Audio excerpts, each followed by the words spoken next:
ha detto, ha fatto presente, allora, vediamo un po'.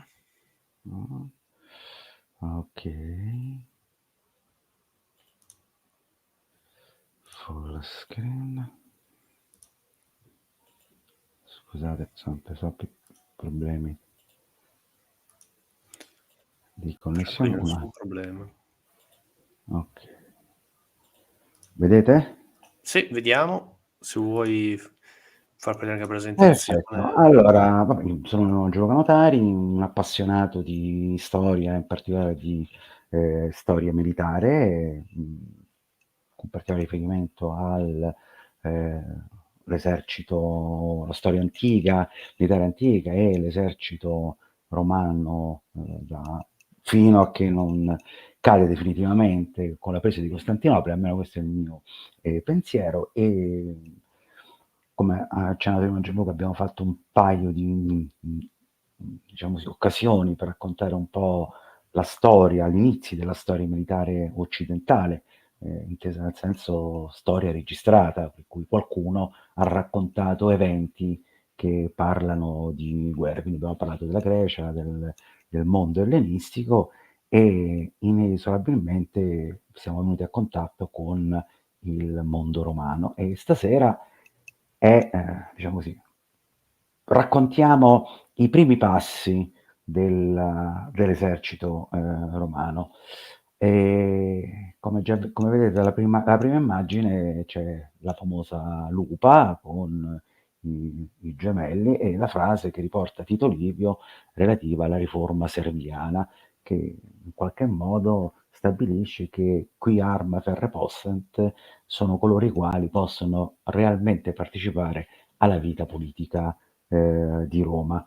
E come poi vedremo, ci sono tante interpretazioni su la cosiddetta riforma serviana, però andiamo per gradi e vediamo che cosa ci racconta.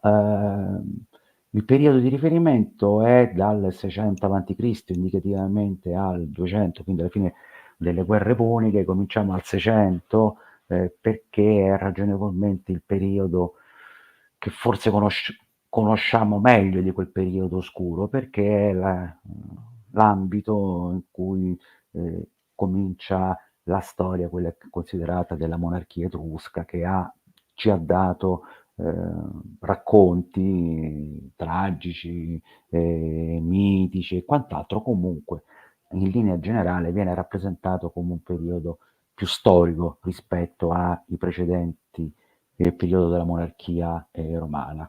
E il sottotitolo è Dalle bande di guerrieri alla legione molecolare, perché esattamente questo è il percorso evolutivo dell'esercito romano, che vedremo sostanzialmente rimanere inalterato, cambierà alcuni elementi, però sostanzialmente è la copia e la duplicazione di se stesso. Questo perché anche, come vedremo, la struttura dell'esercito romano, sia essa molecolare o fatta da guerrieri, come poi vedremo, è diciamo così, condivisa dalle popolazioni italiche, quindi è come se fosse un tratto caratteristico della nostra penisola. Eh, le altre indicazioni temporali sono i periodi storici che affronteremo in altri momenti. Eh, il primo Scusi se chiedo, noi vediamo sempre ancora la prima slide, almeno io. Tu questa? hai mosso qualcosa? Perché conoscendo le Sì. slide credo che tu sei arrivato o alla seconda o alla terza, però noi vediamo ancora la prima. Allora guarda, probabilmente è il solito problema. Allora scusate, interrompo la condivisione e carico un altro file che così è un po', Ok. se no,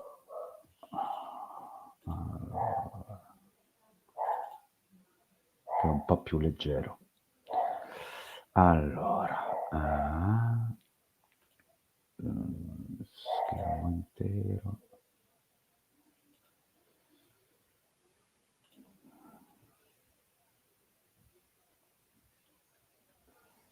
Quindi,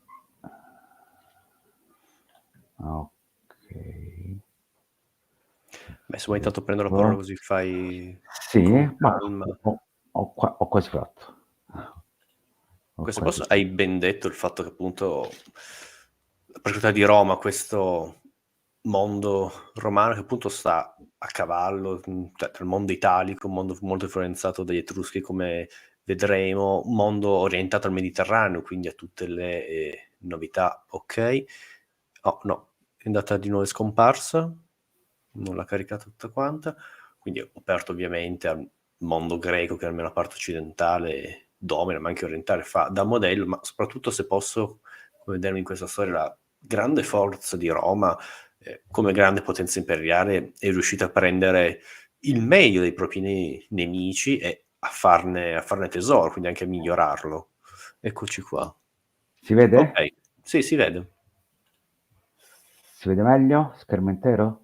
No, così l'hai... Eh non la no, vedo più. allora è la funzione schermo intero non lo fa, Non lo quindi fa. Vabbè, comunque come no. la prima la vedevamo. Allora, adesso la rimetto. Sì. Sì, ci sta la parte della allora, quando arriveremo a parlare anche di che cosa hanno preso, vedete adesso? Sì, si Sì, dovrebbe sì, sì, vedere, sì, sì. vediamo se Parte riesco più. arcaica, le varie Okay, fonti, perfetto. adesso faccio un pochino più piccola così si Okay. vede un pochino meglio. Okay.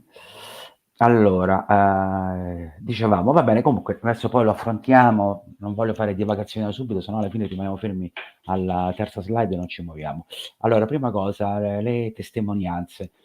Le testimonianze sono peggiori di quelle greche, perché dobbiamo considerare che il primo storico ufficiale greco è del V secolo, quindi ha visto e ha vissuto o comunque ha conosciuto chi ha partecipato alle guerre persiane, quindi scrive quasi in termini di contemporanea, stiamo intorno al 450-490, per semplificare come ordine di grandezza. Nello stesso periodo Roma, per quello che sappiamo, non raccontava la sua storia e non la metteva, o meglio, non metteva per iscritto la sua storia. Abbiamo testimonianze greche che raccontano di eventi che riguardano Roma, però il primo romano è sostanzialmente della seconda guerra punica, quindi vuol dire che nel 200 anni, 250 anni dopo alcuni eventi i romani hanno sentito la necessità di doversi raccontare.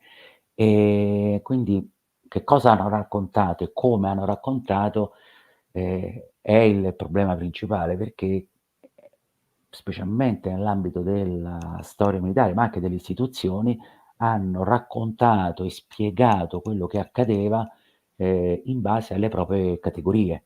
Quindi, per farla semplice, io oggi scrivo non sapendo niente degli eserciti di Federico II, trovo qualcosa sugli eserciti di Federico II che parlano di reggimenti e divisioni.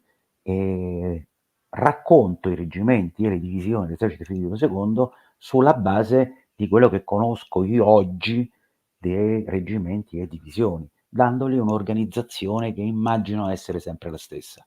Quindi che cosa hanno fatto sostanzialmente i primi storici romani e anche quelli successivi?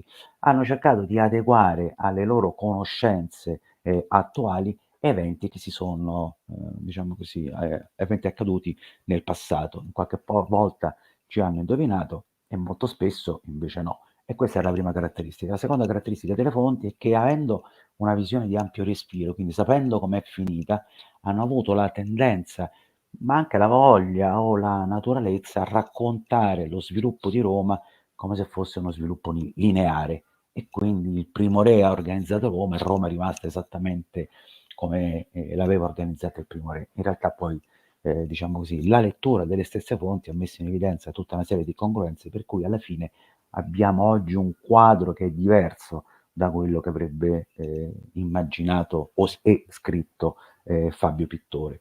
Quindi in particolare che cosa abbiamo? Per la Roma arcaica che abbiamo fonti letterarie coeve, pochissime, quelle che ci sono di almeno 400-500 anni posteriori.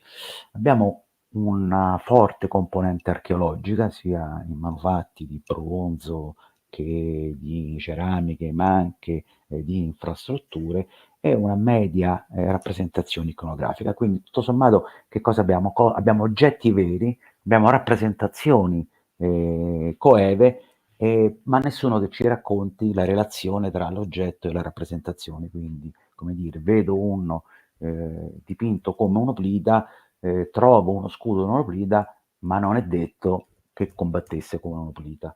Con la Repubblica, fino all'età delle guerre puniche, sostanzialmente il rapporto tra le diverse tipologie di testimonianze rimane standard, è medio.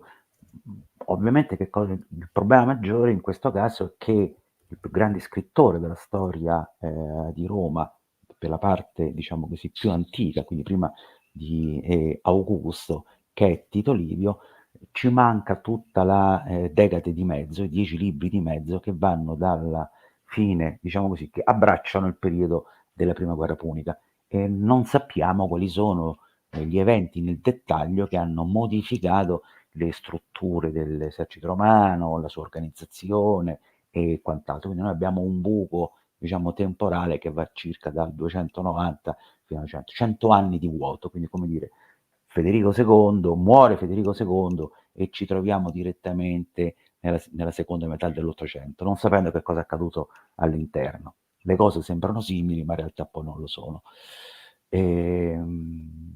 Come abbiamo fatto l'altra volta, parleremo di fanteria pesante e leggera, di cavalleria pesante e leggera, che hanno delle caratteristiche loro particolari. Però per Roma in realtà ci troviamo di fronte a una situazione un po' particolare, perché l'esercito di Roma nasce con tutti gli elementi che l'esercito greci e ellenistici costruiranno attaccandoli, quindi come corpi estranei che piano piano entrano a far parte dell'organizzazione militare. Invece per il periodo romano, per l'esercito romano questo non c'è. Nasce già con una componente di fanteria pesante, nasce già con una componente di fanteria leggera, che poi come vedremo, ma nasce già con una sua cavalleria molto particolare. Per cui già questa è la prima grande differenza rispetto all'esercito e gli eserciti ellenistici, che ripeto, rappresentano il culmine dell'azione combinata di diverse tipologie di truppe, quindi fanteria leggera, pesante, cavalleria leggera e pesante, mentre i romani non devono costruirla, nasce già organica al loro interno, lo vedremo poi nella costituzione della regione. Questo è l'arco, diciamo così, territoriale che dovranno affrontare i romani tra, diciamo così, il 400, periodo in cui Roma sostanzialmente consolida la sua presenza nel Lazio, fino alla fine della seconda guerra punica.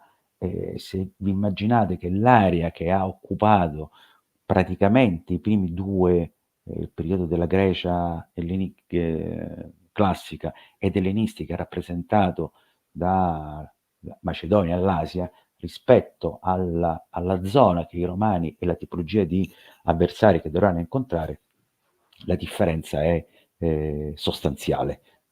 Quindi qua nella parte qui indicata come Gallia in Germania vuol dire che i romani entreranno in contatto non tanto con i germani, ma quanto con i celti, con gli spagnoli, con i numidi, gli africani, greci e siciliani. Quindi praticamente diciamo così, una guerra mondiale, considerando il mondo come ruotante intorno al Mediterraneo.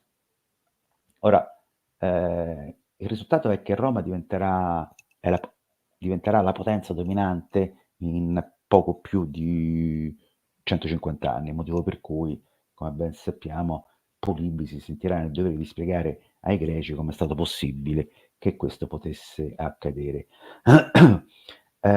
Qua una prima cosa essenziale è che sono diverse le caratteristiche che renderanno Roma quello che è. Vedremo poi l'esercito che, diciamo, anticipiamo, è dotato di una innata flessibilità sia nella sua composizione che nell'azione sul campo di battaglia, per cui non è per niente rigido. Il secondo aspetto, hanno una determinazione che va oltre la capacità di qualsiasi regno contemporaneo o stato contemporaneo di sostenere una guerra.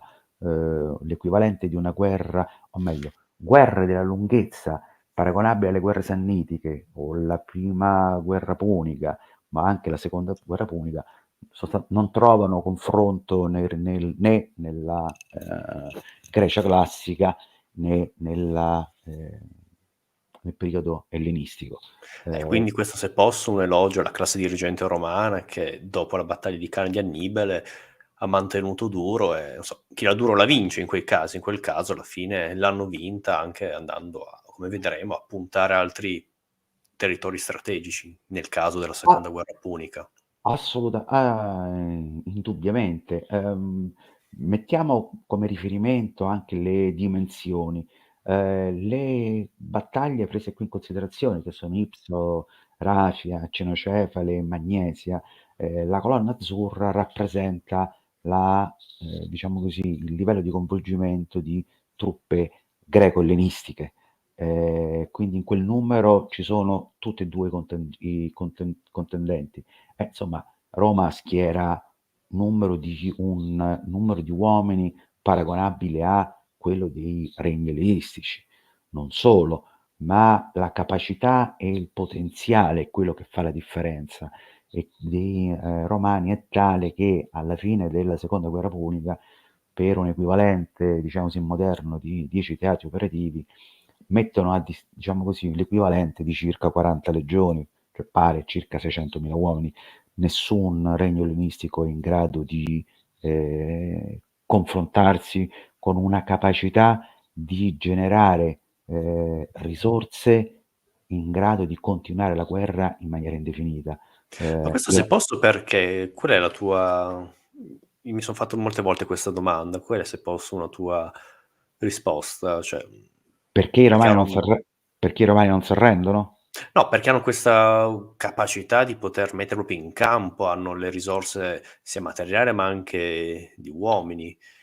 No, ma soprattutto risorse di uomini, perché dobbiamo considerare che quando all'apogeo, quindi all'inizio della guerra punica, che viene descritto il potenziale, Roma riesce alla capacità di assorbire, o meglio, di integrare tutte le popolazioni che prima, in un modo o nell'altro vengono in conflitto con lei. Quindi quando Roma, a parte Veio, che sarà quella l'unica che, diciamo così, subirà il destino pari a Cartagine o forse solo con Cartagine. Il resto sono tutte popolazioni che progressivamente vengono assorbite, rientrano dentro. Quindi Roma fa sostanzialmente un accordo con qualsiasi entità statale che non sia Roma stessa. Tu puoi fare quello che vuoi, dove vuoi, non mi interessa quali sono le tue norme, sei amministrativamente indipendente, però in compenso mi devi fornire truppe. Tu mi devi mettere a disposizione risorse umane, non risorse economiche, risorse umane. Economiche era un concetto che loro non erano visto. Quindi Roma può perdere una battaglia, 2, 3, 4, 4, alla fine tira fuori un altro esercito. E questo lo vediamo con Pirro, lo vediamo con Annibale, lo vediamo con le guerre macedoniche e così via. In una posizione, le guerre non so, tra la Siria e l'Egitto, si fanno una battaglia, 2 al massimo, poi a un certo punto, diciamo così, o è patta perché una vince e una perde, o chi ha perso tutte e 2 battaglie dice: "Okay, non vale più la pena di continuare, ci possiamo anche fermare". I romani no, i romani continuano imperterriti, per cui per loro si è sempre sulla soglia della sopravvivenza. Per cui se a Canne avesse vinto Roma, Annibale era finita la seconda guerra punica. Non avrebbe avuto la possibilità di mettere in campo un altro esercito.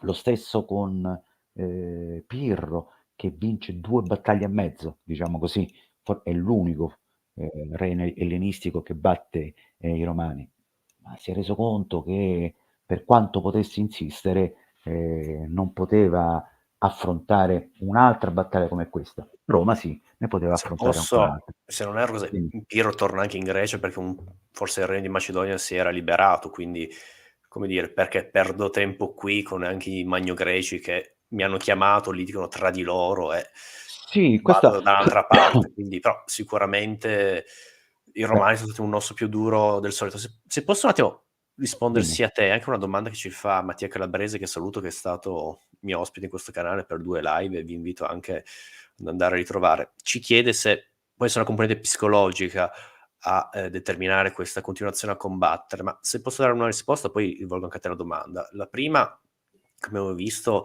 merito della classe dirigente, della lungimiranza di una classe dirigente che ha saputo, appunto, una oligarchia, un senato, a tenere duro dove comunque gli interessi di tutto quanto, se vogliamo, la cosa pubblica erano diretti, quindi in momento di crisi va bene, stiamo compatti e andiamo.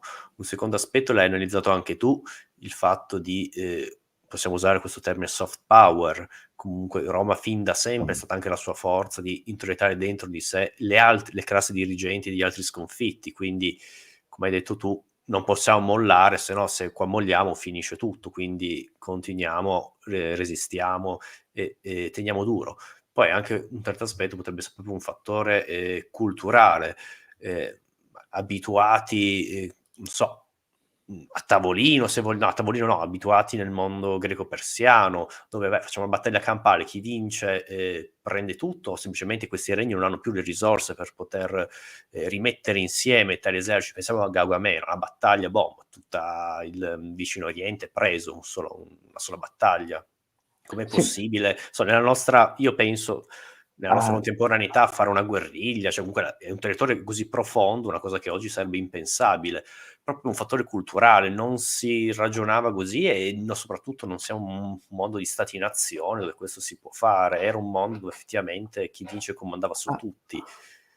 allora, E, diciamo che vai. sicuramente diciamo così, la classe dirigente è il nodo, diciamo così, l'elemento su cui fa perno lo sviluppo dell'espansione romana. Ma la classe dirigente è figlia di quello che tu dicevi, è l'integrazione. Quindi quando parliamo di classe dirigente romana, in realtà c'è il romano de Roma, tra virgolette, ma c'è quello di Viterbo, quello dei Colli Albani, c'è il latino, c'è l'etrusco, ci sarà poi anche il sannita, quindi ognuno era portatore diciamo così, dei propri interessi, si creavano delle cordate che potevano essere a favore dello scambio commerciale e dell'espansione ad est, quindi vedi le guerre macedoniche, sto semplificando ovviamente, oppure l'espansione a nord e quindi andiamo a invadere le pianure fertili diciamo così, della pianura La padana. Gallicus. Ma questo era, diciamo così, il presupposto politico e strategico. Ma è lato la capacità di Roma di continuare in tutta la storia di Roma per quello che ci è stato tramandato, quindi lo prendiamo per buono, per quello che è, solo una volta i comizi hanno votato contro diciamo così, la dichiarazione di guerra. Non mi ricordo se era la seconda guerra macedonica o qualcosa, o in Spagna, più o meno qualcosa del genere, però sostanzialmente rimane, è un caso è emblematico. E in realtà l'ascoltatore ha intuito un elemento di fondo che è di carattere psicologico. Come poi vedremo, l'elemento principale che dava poi forza alle truppe romane era l'aspirazione alla virtus, cioè la virtuosità che non è quella che intendiamo noi, ma mostrare il coraggio sul campo, ti consentiva poi, quando c'erano le elezioni o quando c'erano altri eventi, che potevano essere delle feste, o quant'altro, di poter mostrare il grado del tuo valore. E se tu eri così valoroso da rubare lo scudo a un avversario, rubargli l'elmo, quando ti presentavi alla prossima occasione potevi dire chiaramente: "Ma io so fare il mio lavoro, mi piace, voglio diventare comandante posso portare dietro 50 uomini che saranno i miei fedeli. Ecco, diciamo così, che l'esercito era anche un trampolino di lancio per tutte quelle, diciamo così, persone che, o comunque famiglie che non partivano da una posizione economica di vantaggio e di prestigio. Quindi la virtù, la capacità di poter resistere, sia esso il singolo legionario che il console, era un fattore determinante. E quindi sicuramente la componente psicologica. Dall'altra parte non erano tutti professionisti, erano soldati professionisti. I romani, senza enfatizzare troppo, erano sostanzialmente tutti guerrieri, quindi esattamente molto, diciamo così, tosti nella loro capacità di combattere. Romani, parliamo sempre di koiné, quindi per romani intendiamo romani, latini, etruschi, umbri, sanniti, quindi non soltanto i romani. Questa è una caratteristica comune delle popolazioni italiche. Allora, tu prima, se non ci sono domande vado avanti, Sì, tu prima hai certo. fatto riferimento a perché i romani avevano la capacità di assorbire, di prendere, imparare dagli altri. Leggo questo passo dall'Ineditum Vaticano, che è diciamo così, un documento un po' più lungo, che è stato scoperto nella seconda metà dell'Ottocento, prima metà dell'Ottocento, no, seconda metà dell'Ottocento mi pare. In realtà non sappiamo chi l'ha scritto sostanzialmente, si presume sia stato scritto da un greco, e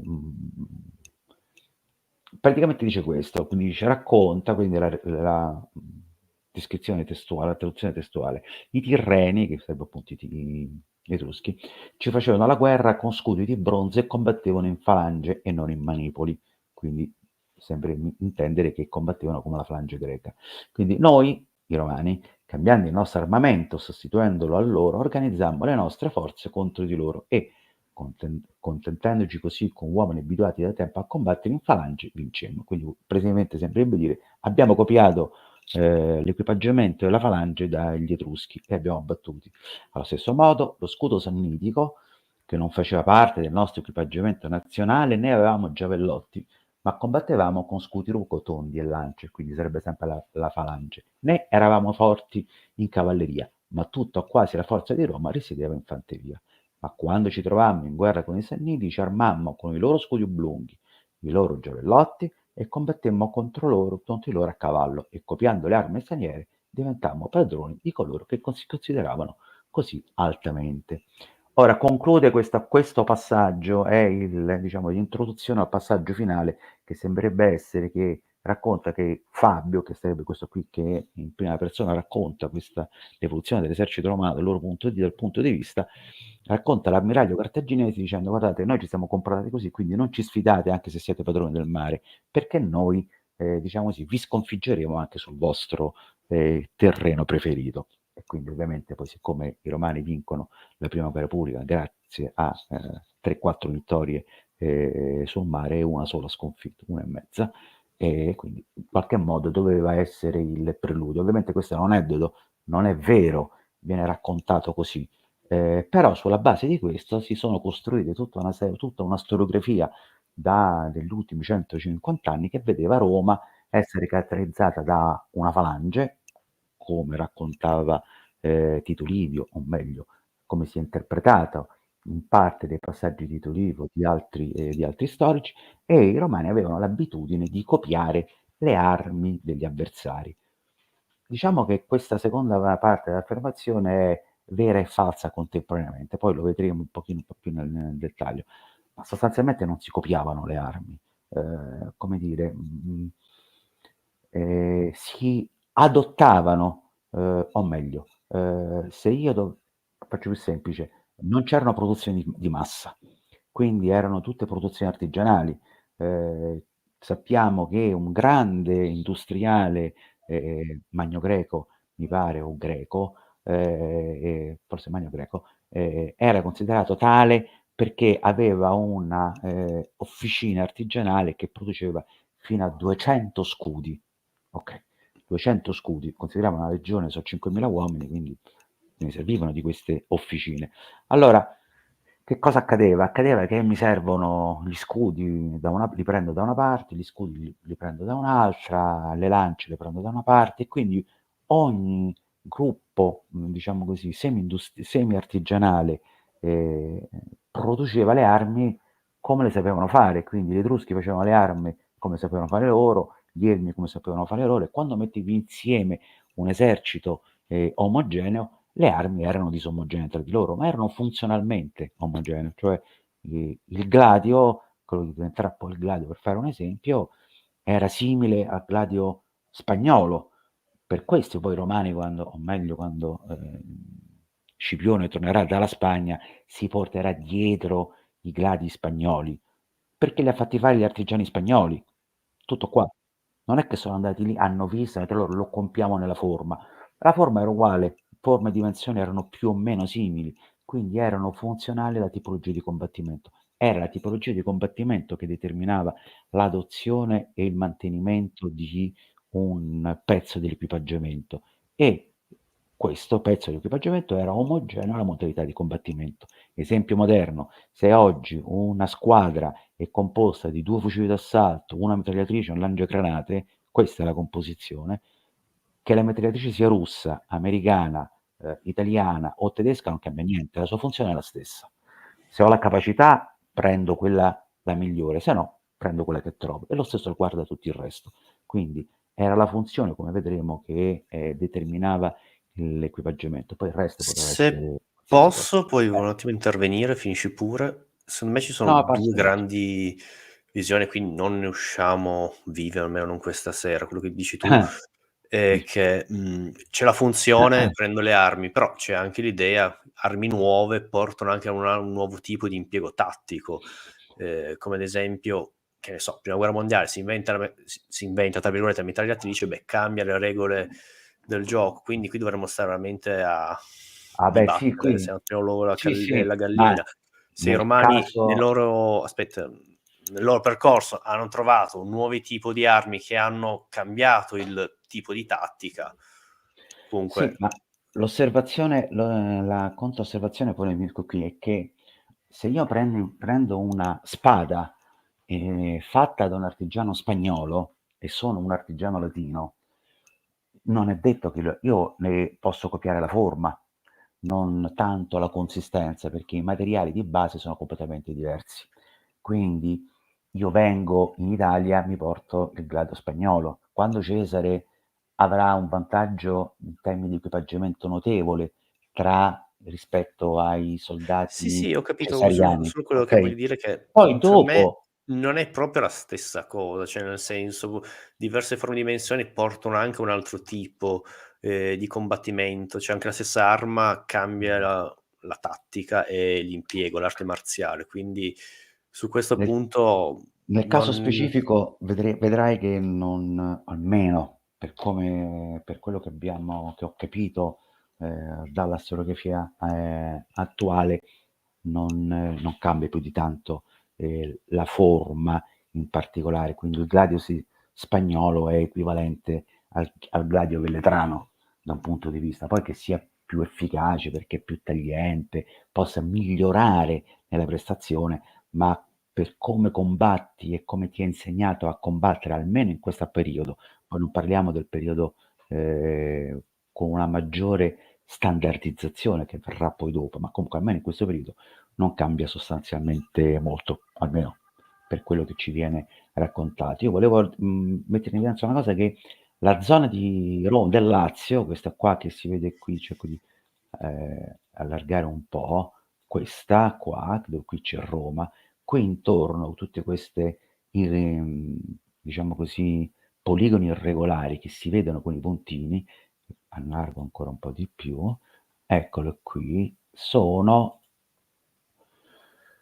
entità, quindi sono protostatali, quindi l'equivalente di Roma, quindi c'è Corioli, Ardea, Lavinium, e tutti questi qui erano agguerriti e combattevano sostanzialmente come combattevano i romani, non c'era nessuna differenza sostanziale, perché i ritrovamenti, le narrazioni che ci sono state riportate, che prendiamo, diciamo così, per buono quantomeno attendibili, dimostrano che ci si combatte più o meno nella stessa maniera. Poi ci sono delle piccole differenze, ma nel complesso rimane così. Ed era un territorio molto, diciamo così, bellicoso, ecco, popolazioni fortemente bellicose, al punto che tutte queste città, da Privernum, Saezia, Belletri, sono caratterizzate da un sistema di fortificazione. Quindi vuol dire che il pericolo di poter essere improvvisamente invasi o attaccati o comunque avere necessità dove potersi raccogliere per difendere i propri beni era sentito. Per cui abbiamo un territorio con una caratterizzazione notevole di bellicosità. Sono tutti disposti a menar le mani, piace menar le mani. Per questo, mentre quella di sopra poteva far sembrare che l'ambiente è, diciamo così, c'è un grande vuoto all'interno tra le città, in realtà questa è una rappresentazione, questa Roma sta qua sotto, per intenderci, questa Antemne Fidene, per dire adesso una zona di Roma, quest'area qua sono tutti lì presunti adesso insediamenti che sono stati rilevati archeologicamente. Quindi erano fitte, 2, 3, 4 casette, poi a 600 metri c'era un'altra fattoria e poi, insomma, le distanze erano queste, quindi il territorio era anche in qualche modo abbastanza ricco di piccoli insediamenti e questo favoriva che cosa? Diciamo così, la pratica del banditismo. Vado a prendere le cose che ci sono nel villaggio che mi sta a fianco. E sostanzialmente le tecniche diciamo così, il sistema difensivo che caratterizzavano i maggiori centri abitati, che possono essere Fidene e Costumerium, quindi che erano fortificati, vedevano una serie di paghi, quindi di villaggi sostanzialmente, caratterizzati da, chiamiamole così, fatterie fortificate, con una torre in qualche modo, molto simile alle fattorie fortificate di tipo medievale, e che in qualche modo erano connessi. Quindi, come ci raccontano diciamo così, Livio e Dionigi, che sono i principali, diciamo così, narratori del periodo, la popolazione quando attaccavano, diciamo, i confinanti abbastanza bellicosi e agguerriti, si rifugiavano in questi, diciamo così, zone oppida o comunque zone fortificate o quello che erano protette. E ovviamente una città, una popolazione che voleva invadere aveva una serie di direttrici, quindi prima di tutto occupavano le zone che stavano intorno alla principale città, limitandone il raggio d'azione e poi con questo compivano delle scorrerie di diverse dimensioni, nella speranza che l'esercito principale cittadino uscisse dalla città per affrontarli in campo aperto. Questa, diciamo così, narrazione che ho semplificato, la troviamo diciamo così, nelle prime storie di Tito Livio, della prima monarchia, quella che va da Romolo fino a Tarquinio, poco prima di Tarquinio. Com'erano? L'organizzazione principale era ci dicono che il Romolo, quindi il re fondatore, ha costituito ha diviso il popolo in 3 tribù, le tribù poi sono state suddivise in decurie, in curie, in centurie e così via. Tutto questo poi portava alla capacità di mobilitazione di circa 3.000 uomini e 300 cavalieri. Questo è la ricostruzione, l'archetipo della ricostruzione dello sviluppo dell'esercito romano secondo gli storici classici. Questa struttura, diciamo così, monarchica basata su gruppi familiari e protostatali proseguirà fino almeno a Tarquinio. Poi vediamo un pochino meglio l'organizzazione. Ma come sono equipaggiati questi qua? Ma allora, innanzitutto hanno sicuramente delle armi individuali, quindi spade più o meno lunghe, che come vediamo hanno diverse dimensioni. Qualcuna ha qualche particolare tipologia.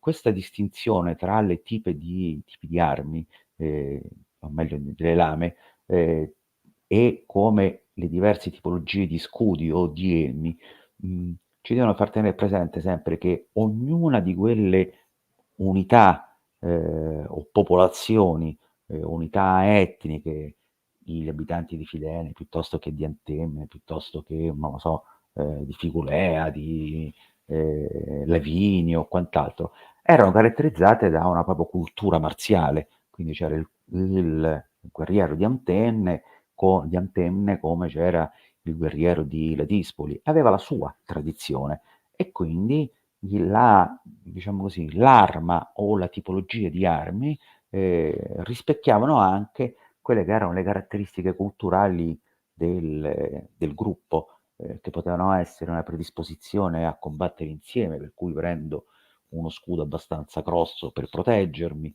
perché il mio avversario mi tira i giavellotti, faccio un'ipotesi, oppure prendo uno scudo rotondo più piccolo, perché preferisco non tanto subire passivamente l'attacco dell'avversario, ma avere diciamo così, un'azione più dinamica, più veloce, quindi cerco direttamente eh, il confronto. Possono scegliere invece che di prendere una spada o comunque scegliere una mazza, come questo figurino che ha un elmo, uno scudo rotondo. Questo qua non è un braccio, non porta una lancia, ma in realtà sembrerebbe essere un equivalente di una mazza ferrata. Mi posso proteggere il petto oppure la parte addominale e diciamo così che ognuno era caratterizzato, però complessivamente erano tutti caratterizzati da uno scudo più o meno grande, una spada alcuni e o una lancia. Perché e o? Perché è probabile che, essendo un bene più costoso, non tutti i guerrieri potessero permettersi una lancia o l'equivalente, no, scusate, una lancia, o una spada o l'equivalente di una spada in bronzo. E quindi si è ipotizzato che ci potessero essere anche delle differenziazioni sociali, per cui c'era il guerriero più adulto, più capace, che aveva magari la spada, la lancia, lo scudo e la corazza, e il guerriero che era magari più giovane, ma non di tanto, e più esperto, che aveva soltanto un armamento difensivo fondamentale, che magari lo scudo fatto di legno o materiale deperibile, e semplicemente una lancia, perché la parte pregiata e costosa dell'equipaggiamento era ovviamente la lancia. Se levo l'elmo e ho uno scudo fatto in casa, sostanzialmente questo. Quindi, però, sostanzialmente queste erano le caratterizzazioni. Eh, Questi sono i primi esemplari di scudi rotondi che troviamo.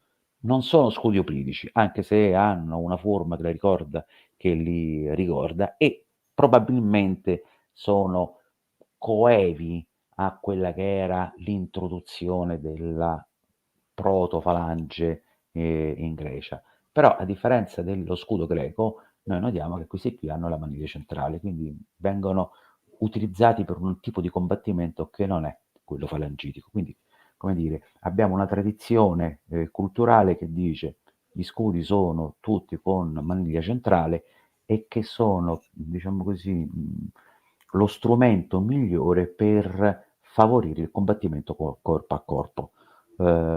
Questi qui sono di dimensioni, è possibile che siano anche, questo, vediamo un po' se si riesce a vedere. Allora, questi qua, perché si è pensato che fossero in qualche modo coevi o, diciamo così, ispirati a uno scudo greco? Perché hanno questi pendagli qua? Questi qua si è ipotizzato dovessero imitare, ma senza averne la consapevolezza, le, le corde che diventeranno poi le maniglie dello scudo greco. Però questa è una delle tante ipotesi che viene fatta. Qualcuno pensa che invece siano dei sonagli che dovrebbero essere utilizzati per cerimonie o per, diciamo così, fare rumore in caso di combattimento. No, in realtà non lo sappiamo, li abbiamo trovati, sono stati trovati, magari li abbiamo trovati, ci fossi stato anch'io, sono stati trovati in una tomba etrusca, e quindi si presume che siano quantomeno rappresentazioni di uno scudo reale. Qua era rappresentazione, l'elmo è simile a questo qui, questo dovrebbe essere un guerriero, diciamo così, latino, mentre questo dovrebbe essere un guerriero etrusco. In realtà anche questo ha delle componenti diverse, per cui l'elmo e lo scudo sono etruschi, ma il cinturone è di tipo italico, molto simile al cinturone sannita.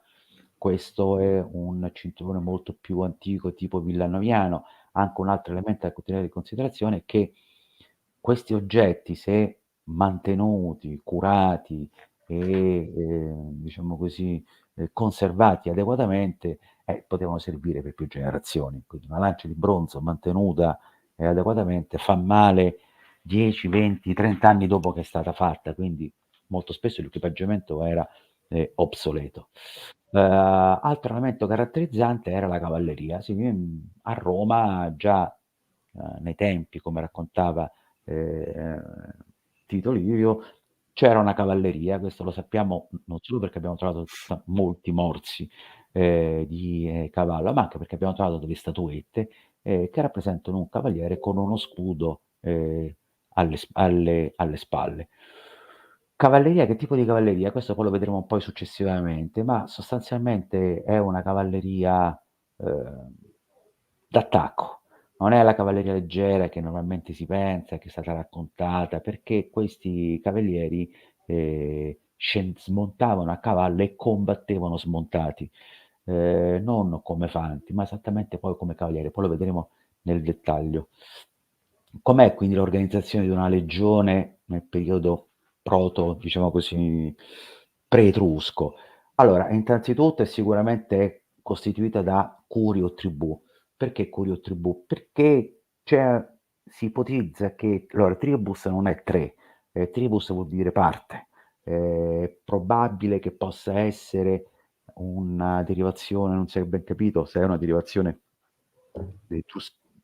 etrusca o è invece una parola etrusca che, diciamo così, o meglio, una parola latina che è stata mal tradotta in etrusco ed è ritornata nell'alfabeto latino, però sostanzialmente vorrebbe dire parte.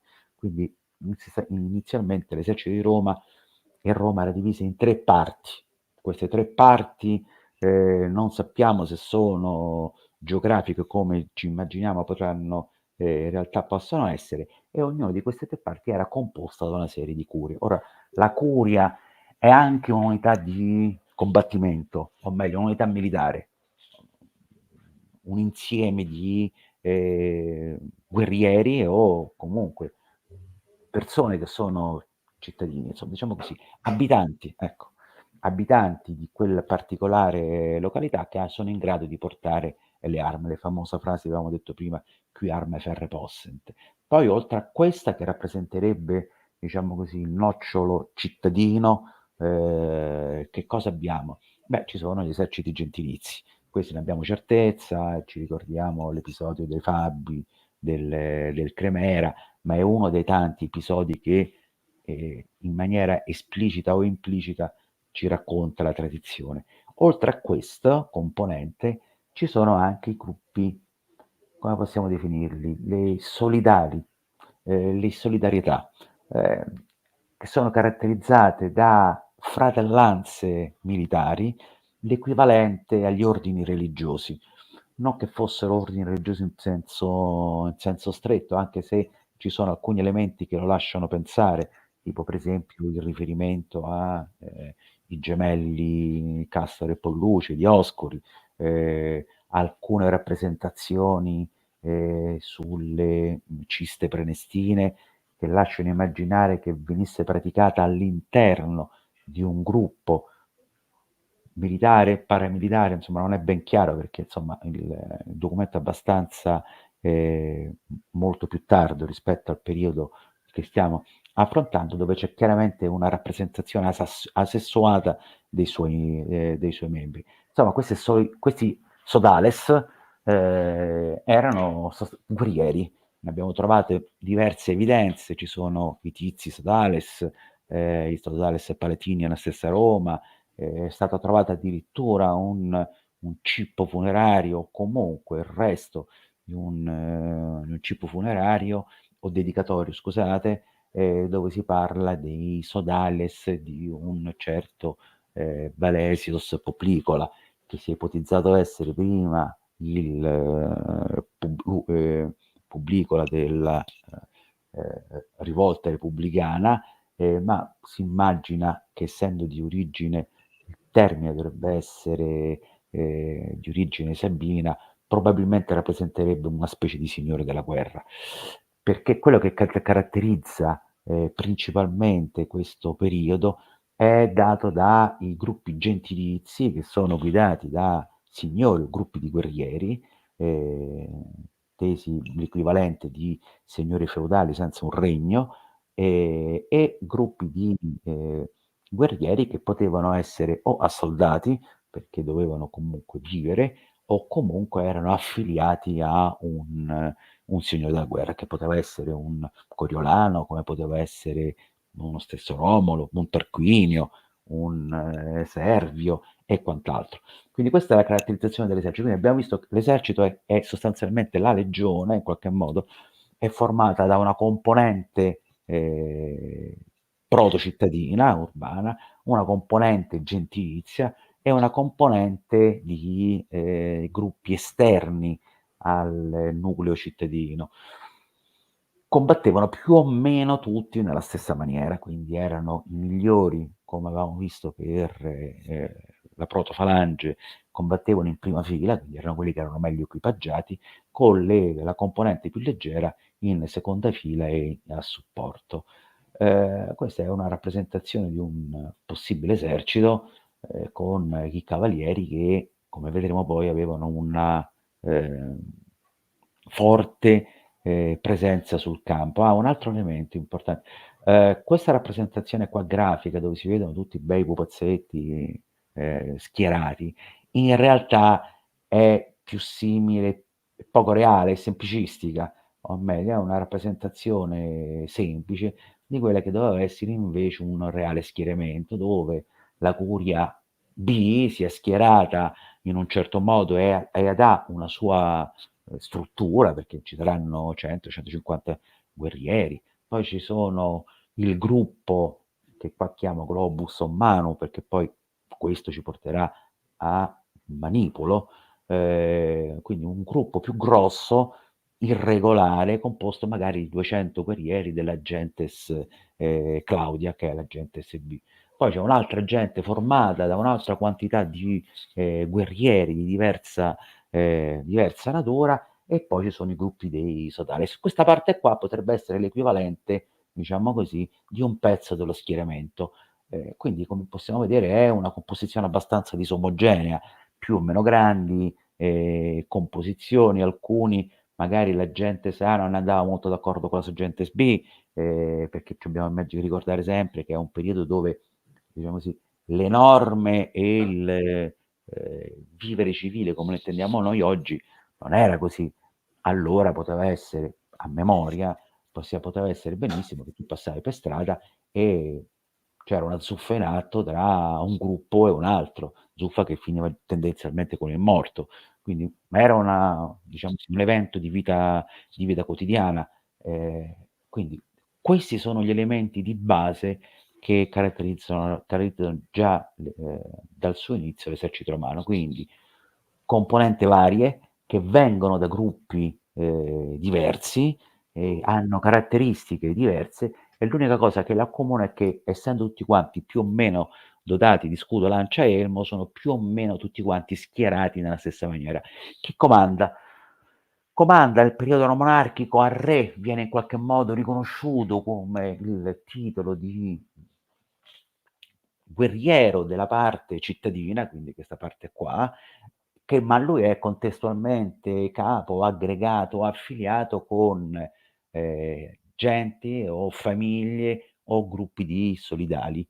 È lui che tiene, nella figura che tiene insieme tutto questo, ma non perché il cittadino è simpatico ama le gentes e viceversa. Ognuno se ne mantiene per conto suo. Questo che poi troveremo poi in una caratterizzazione tra plebei e patrizi, per semplificare.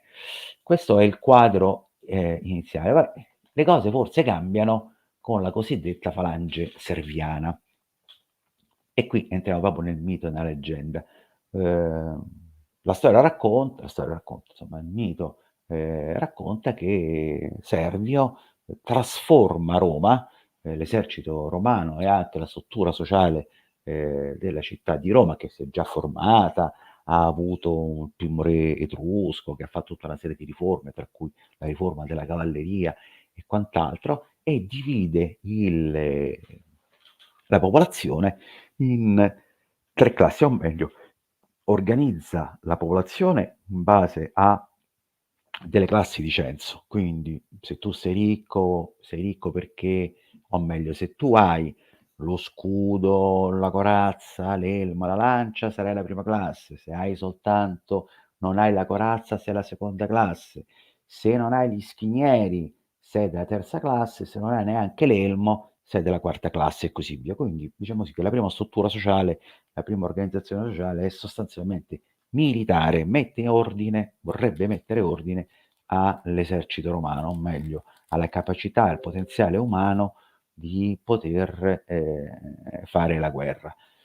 Questa sarebbe la riforma, quindi le 3 classi, e la tradizione storiografica dice la prima classe, che sono simili agli Equiti, scusate, gli Equiti, agli Obliti, sono schierati in prima linea e poi gli altri seguono di dietro, e hanno fatto tutta una serie di rappresentazioni per arrivare alle conclusioni che una falange di tipo classico per 8, per 4, per 7, per 3.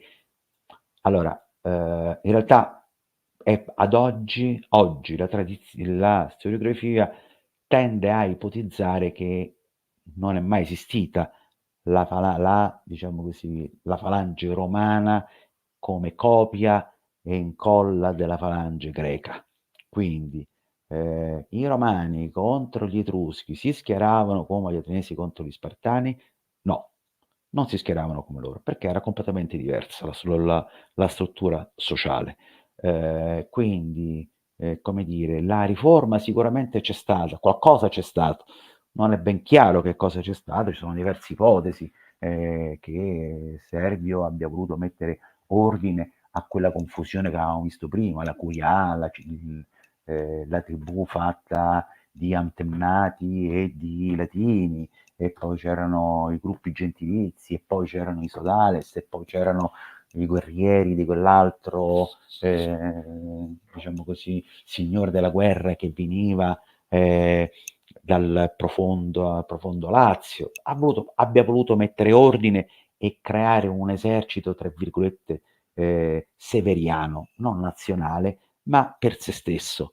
Però, ripeto, le ipotesi sono tante, però quello che sappiamo, almeno al momento, la situazione è che in realtà nessuna narrazione che ci è giunta fino a noi ci racconta un combattimento dell'esercito romano del periodo paragonabile a un combattimento, a una battaglia di tipo tra greci. Quindi, Anche perché, se posso che io sappia, tra gli Etruschi, soprattutto nel mondo italico, come dire, c'era anche una tradizione di armi da lancio, quindi appunto una falange che prima di tutto si scagliano anche dei giavellotti, quindi una cosa che nel mondo greco non era no, appannaggio dei fanti, propriamente degli opliti, quindi no, una ma non roba, una sorta c'è, di no, rivisitazione. sì, nel senso, è vera che c'è una forte componente di giavellotti, quindi di fanteria, diciamo così, predisposta per il combattimento a distanza, ma non è proprio la falange schierata su una profondità di 4 o 8 file, perché l'equipaggiamento, a differenza di quello greco, non è omogeneo, come avevamo detto prima, quindi gli scudi possono essere leggermente diversi, quindi c'è molto più individualismo nella cultura militare italica, chiamiamola così, che non in quella greca. Quella greca è diventata molto più cittadina. Quindi da una Sì, però se parte non posso, non c'era. dobbiamo anche fare l'errore di vedere tutti i greci con lo scudo tutti uguali, cioè saranno state anche persone diverse, altri in modo diverso. Secondo me è una questione. Bah, al momento non lo diciamo così, allora, è ovvio che questa è una, argomentazione possibile. Oggi, per quello che sappiamo, l'esercito ateniese schiera con una falange di 4.000 opliti con Certo, no, io ribatto la tua questo. obiezione che le armi non erano tutte uguali, sicuramente, ma anche se i greci avevano avuto questo Sì, però lo stesso scudo problema. Plitica così, lo scudo Plitica quello era, ma magari non potevi non avere lo stesso elmo, che è possibile, ma se ti dovevi schierare all'interno di una falange, lo scudo doveva essere a forma di falange, almeno per quello che sappiamo adesso, ma poi non si esclude che magari tra 15 anni si fa la lettura con una chiave diversa e viene fuori che la falange di Tucidide in realtà non è mai esistita, questo non lo so. Ad oggi, se Certo. dovessimo prendere riferimento, diciamo così, gli archetipi, la legione spartana o tebana è fatta da file di diverse profondità, con armato uno scudo rotondo, un elmo e una lancia, e combattono più o meno compatti. Adesso più o meno compatti. Le descrizioni delle battaglie confermano questo sostanzialmente. Nei racconti, come abbiamo visto l'altra volta, si misurano anche il numero di scudi schierati, la profondità. Nelle narrazioni romane, sia quelle diciamo così più narrative, ma che quelle più, come possiamo dire, più filologiche, che quindi sono andati proprio a vedere il dettaglio di quello che potevano immaginare e capire, non si è mai parlato di file o di scudi, si è parlato sì di manivoli, che poi vedremo essere qualcosa. Quindi sostanzialmente ad oggi non c'è nessuna descrizione che coincide con una battaglia greca, quindi già vuol dire che probabilmente combattevano in maniera diversa. È divisa in moneta, ma in realtà la monetazione effettiva comincia a circolare a Roma con Capua, con i rapporti con la Magna Grecia o con la Grecia napoletana, quindi molto, molto, molto più tardi. E tra l'altro sappiamo che mentre l'esercito greco, per quello che sappiamo, greco o politico, è compatto, l'esercito romano comincia a distinguersi tra chi è appartenente a una classe e chi è appartenente non appartenente alla classe. Noi sappiamo con certezza semplicemente che la classe sarebbe l'equivalente di chiamata. Certezza, sappiamo con certezza. Diciamo così, ci sono forti indizi che ci fanno pensare che ad oggi classe vuol dire esercito. Esercito di prima classe, l'esercito di prima linea, e poi c'è l'esercito di seconda linea e quant'altro, cioè con caratterizzazioni e tipologie e categorie di guerrieri diverse tra di loro. Basta pensare che Tito Livio, facendo il discorso di prima, io non so di che cosa sto raccontando. Tito Livio nel raccontare l'assedio di Fidene nel 490, quindi più o meno poco dopo l'inizio della Repubblica, l'avvio della Repubblica, dice: ma gli storici raccontano che c'era anche la flotta. Certo, e lui si dice: ma che strano, la flotta sul Tevere, va bene che il Tevere era largo, ma che flotta? E comincia a fare tutta una serie di fantasie. Solo che evidentemente lui non si è reso conto che Classis, raccontata in quel resoconto, era riferita alla Classis esercito, quindi non era la Classis flotta, ma era la Classis esercito. Quindi indirettamente ci ha fornito l'evidenza che almeno per poco prima diciamo così, subito dopo la nascita della Repubblica, Roma era organizzata, l'esercito romano era organizzato in chiamate, di più non sappiamo dire. Quindi facciamo un salto in avanti, entriamo nella prima parte della Repubblica. Sostanzialmente l'equipaggiamento più o meno è simile, perché abbiamo scudi rotondi, corazze di tipo di Linotorax greche. torax greciche, elmi che assomigliano agli elmi apicali spartani, ma Sì, questo che questo è posso. l'elmo il classico italico corinzio apulo, Sì, dove riprende tradizioni esatto. corinzie, ma come se fosse una visione dall'alto. E quindi questo ci dà anche un'idea, a mio avviso, di una guerra un po' più dinamica. Se l'erano corinzio va bene per un combattimento proprio davanti frontale, questo ha una visione periferica, quindi maggior ragione un indizio di un combattimento appunto più dinamico, quindi appunto come anche il tipo di arma ci può far cambiare il tipo di Sì. tattica. Sì, sì, è molto più sicuramente più fluido, anche qua diversa composizione di scudi. Consideriamo anche un'altra cosa che mai dimenticare, che la moda come c'è adesso, il fucile ecco, diciamo così, se oggi uno dice l'H47 che cos'è, è il fucile, automatico più diffuso al mondo, utilizzato, un fucile russo, capace, Certo, efficace e c'è uno status quant'altro. legato Ugua alla cultura e quel periodo ma occidentale che era ma quella anche la greca, dis certo. ma anche la disponibilità, nel senso che magari farsi fare, uno scudo rotondo era una cosa molto figa, perché vuol dire che eri uno capace di poterti procurare, cioè l'equipaggiamento era anche la rappresentazione, come abbiamo visto prima, è legata alla virtus del tuo status symbol. Quindi se tu hai un'arma questo anno, questo qui sembrerebbe avere un'arma di tipo greco, questo qua sembrerebbe avere anche questo un'arma di tipo greco.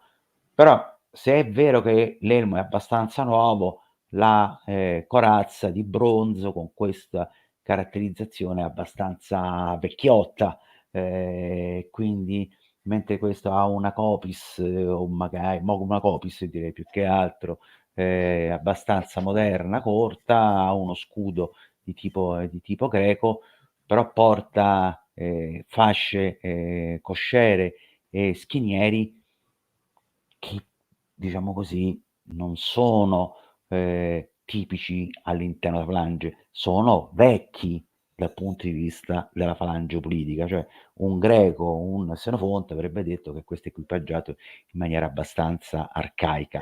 Ehm, Questo insieme di equipaggiamenti ci porta a dire anche che cosa? Che è disomogeneo, che abbiamo visto prima. Queste sono 2 statuette trovate a Veio, e hanno uno scudo rettangolare e che quindi implicitamente conferma l'idea. Prima avevamo uno scudo,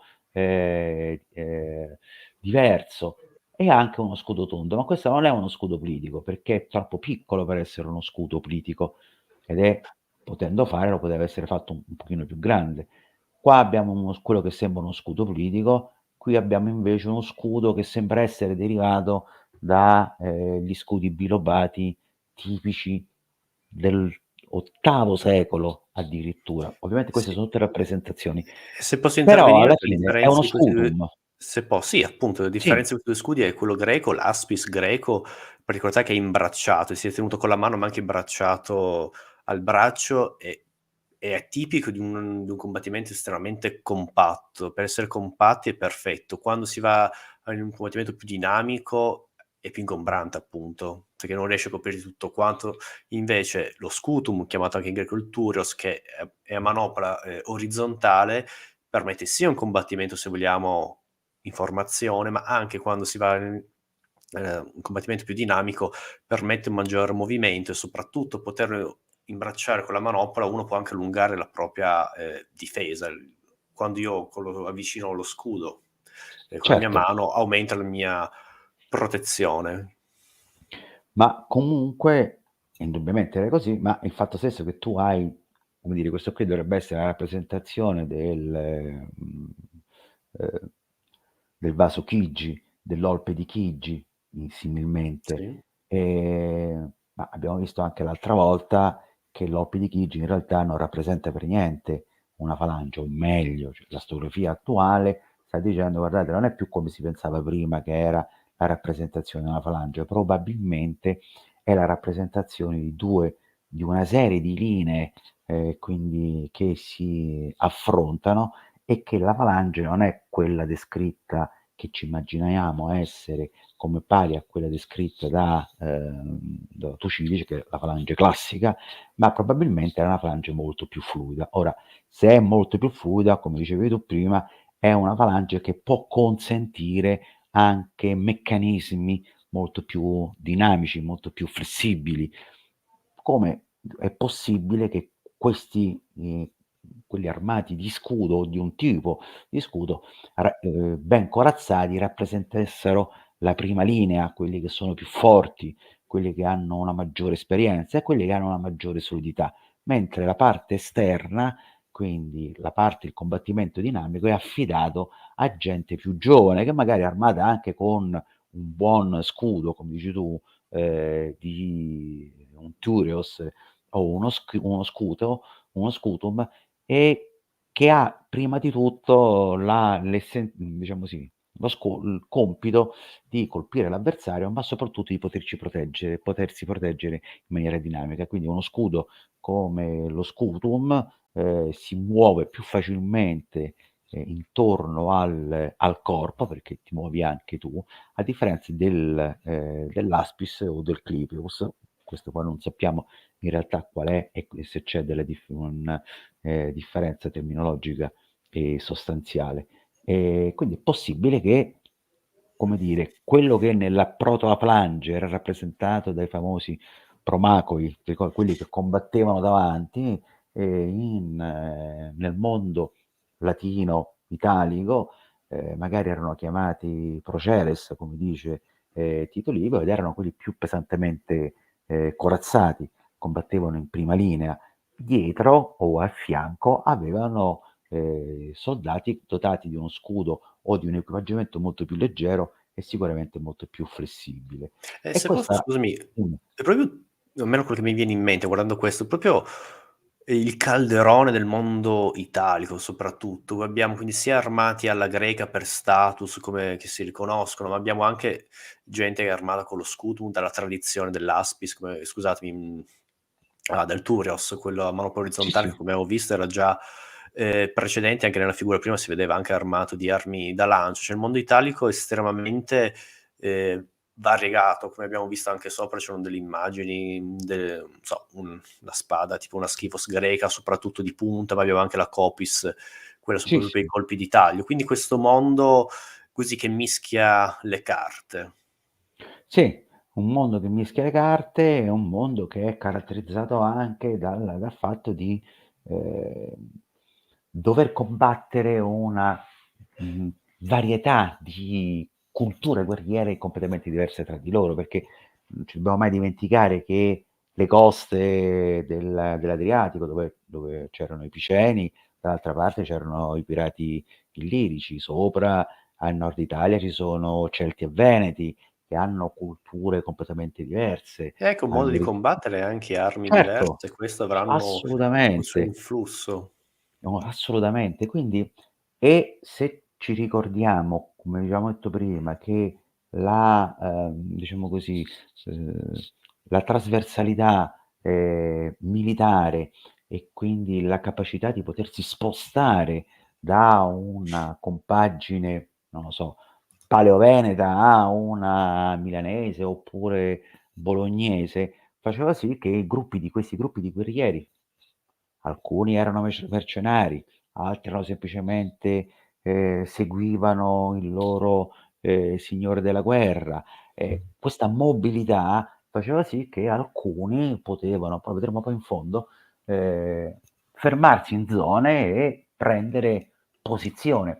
Non ci scordiamo, per fare un esempio pratico, 2 esempi, uno tipo antico, conosciamo tutti che la prima guerra punica nasce perché i famosi Mamertini occupano Messina, poi entrano in conflitto con i Siracusani, eccetera, eccetera.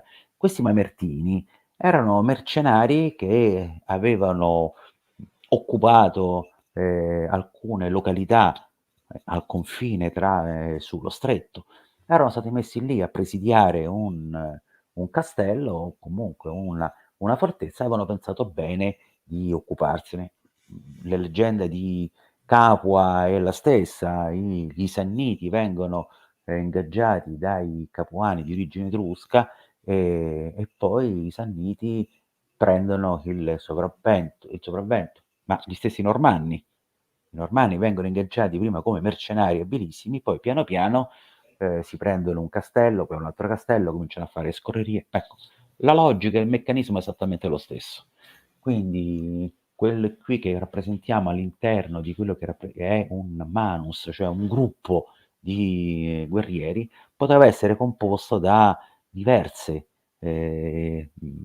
diciamo così, eh, etnie, ecco, chiamale così, etnie anche con etnie e caratterizzazioni linguistiche diverse. Quindi mentre prima però, qual è la differenza? È che mentre prima lo schieramento che avevamo visto era abbastanza, diciamo così, caotico, quindi tutti quanti messi insieme, si assiste tra il 450 e il 400 a una riorganizzazione, cioè si comincia a dire, allora va bene, ok, la classe, cioè l'esercito, è formato da gentes e anche, diciamo così, cittadini, ognuno a secondo delle proprie disponibilità, e poi c'è una componente infraclassem per quanto riguarda l'esercito cittadino, dove ci stanno tutti quelli che si possono permettere, ne so, un giavellotto, una pietra, o che sono disposti in caso di necessità a seguire la legione. Quindi cominciamo già a avere queste due caratterizzazioni. Probabilmente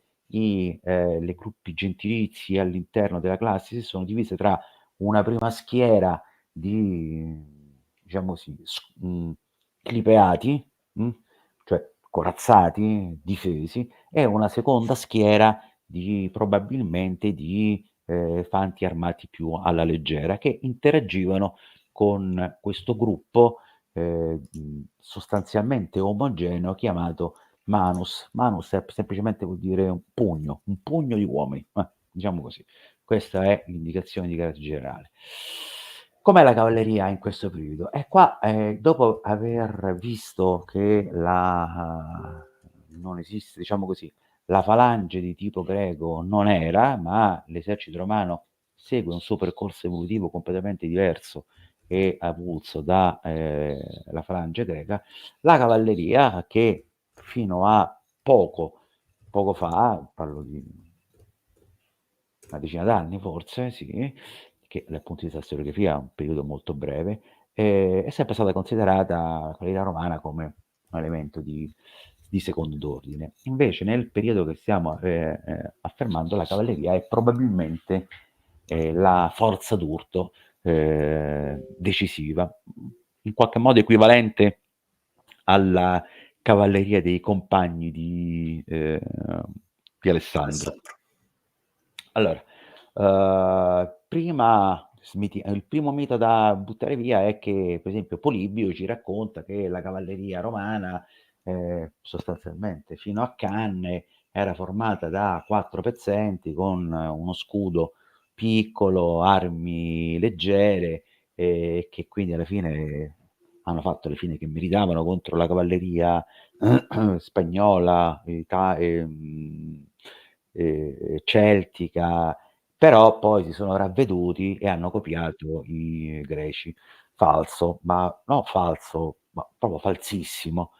Intanto noi vediamo già qua, questo è un gruppo di cavalieri che a Roma, non mi ricordo bene da che parte di Roma era un residuo, e qui abbiamo 2 cavalieri, che sono 2 cavalli, 2 cavalieri con uno scudo. Non è proprio uno scudo di tipo critico, ma è molto, molto simile. Certo, non sembra uno scudo di leggero e facilmente, diciamo così, deperibile.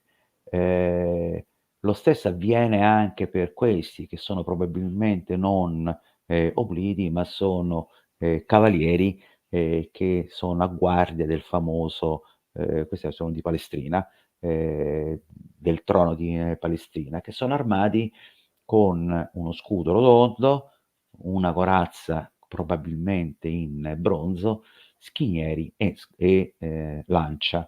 Questa è una possibile loro rappresentazione, a parte che qua lo scrittore, diciamo così, il disegnatore è amante dello scudo italo-corinzio, vabbè qui c'è un elmo attico, italo-attico, va bene. Questi qua, disegni qui, che è come questo, simile a questo, sono un, diciamo così, frontone, non mi ricordo se è a Velletri o comunque nel Lazio, e anche qua abbiamo uno scudo rotondo. Poi abbiamo questo che è ok, il cavaliere trovato al Lavinio, e questi disegni qua è la rappresentazione grafica di quello che è stato ritrovato, quindi uno scudo, un elmo con una macaira, un'ascia, mh, due giavellotti e una lancia. Non ha scudo. Questo probabilmente è un cavaliere, ma non è un cavaliere di fanteria, è un cavaliere leggero. Questo è un cavaliere pesante, questo è predisposto e attrezzato per il combattimento corpo a corpo. Perché questo lo diciamo? Perché queste qua, che adesso poi vedremo, queste qui vengono sempre dalle ciste di Palestrina, mentre questa è una rappresentazione grafica, una rappresentazione pittorica di una tomba etrusca. Qui cosa vediamo? Questo è un guerriero. Adesso non sapremmo dire se è un guerriero italico, quindi non so bene, prenestino o latino, magari può essere un guerriero romano, e rappresentati nel momento in cui smontano da cavallo. Tutti quanti poi noi ci ricordiamo, diciamo così, il modo di cavalcare che si diceva alla romana, su due cavalli e smontavano a pelo. Ecco, diciamo così, quello che si chiamano i saltatori, poi nel tardo imperio, quelli che sono i desultores, quelli che erano addestrati a smontare dal cavallo in corsa. Questa stessa tecnica sembrerebbe essere rappresentata in questo diciamo, affresco etrusco. Qui vediamo che sono i due guerrieri armati, uno di scudo, l'altro senza scudo, ma con una cresta che per lo sforzo diciamo così, si stacca dall'elmo, ok? Qua c'è il combattimento inizia il combattimento con uno scudo molto piccolo che sembra uno scudo politico, ma non è uno scudo politico. Riconosciamo l'elmo di tipo italo-corinzio, che è esattamente come questo, solo che questo c'ha la cresta e questo gli si è sganciata. Di notevole rilevante è il fatto che i cavalli non sono castrati. Un cavallo non castrato ha una serie di svantaggi.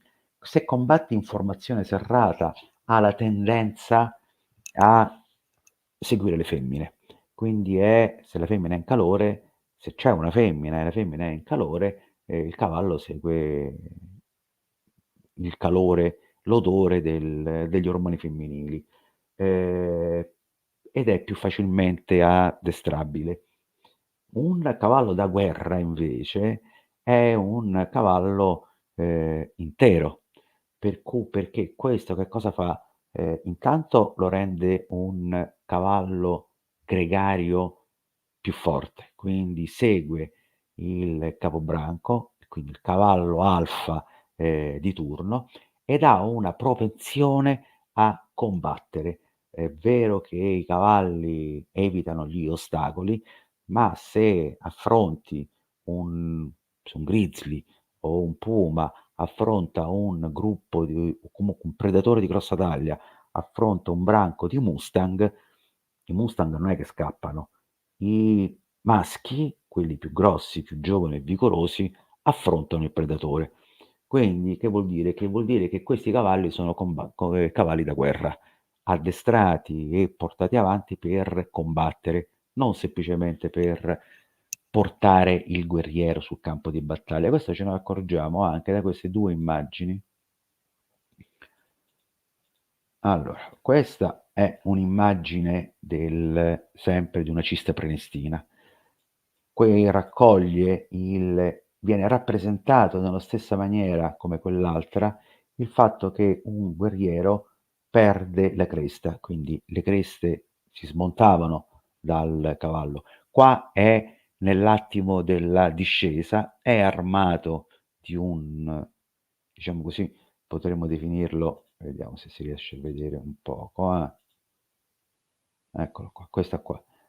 Diciamo così, sembrerebbe uno spiculum, qualcosa di molto simile a un xipos greco, ma più grosso. un gladio di medie dimensioni.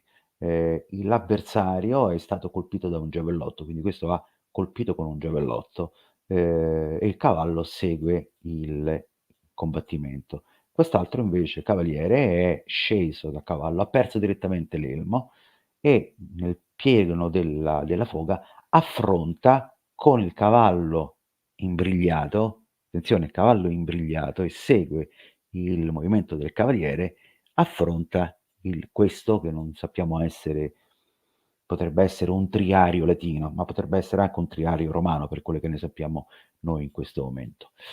Perché ho voluto mettere in evidenza il cavallo segue il cavaliere? Perché tutte le ciste prenestine, tutte le ciste, rappresentazioni di ciste prenestine, quando sono in scene da combattimento, mostrano il sistema d'arma uomo-cavallo, ma non con il cavallo montato, il cavallo a fianco. Allora io vi faccio vedere questa immagine qua, che in qualche modo è più che emblematica. Vediamo un po' se la trovo. Eccola qua. Anche queste qui sono rappresentazioni che ci raccontano più o meno la stessa storia. Anche qui sono ciste prenestine, coperchi di ciste prenestine. Questo qua. Questo cavallo, come gli altri cavalli che accompagnano il guerriero,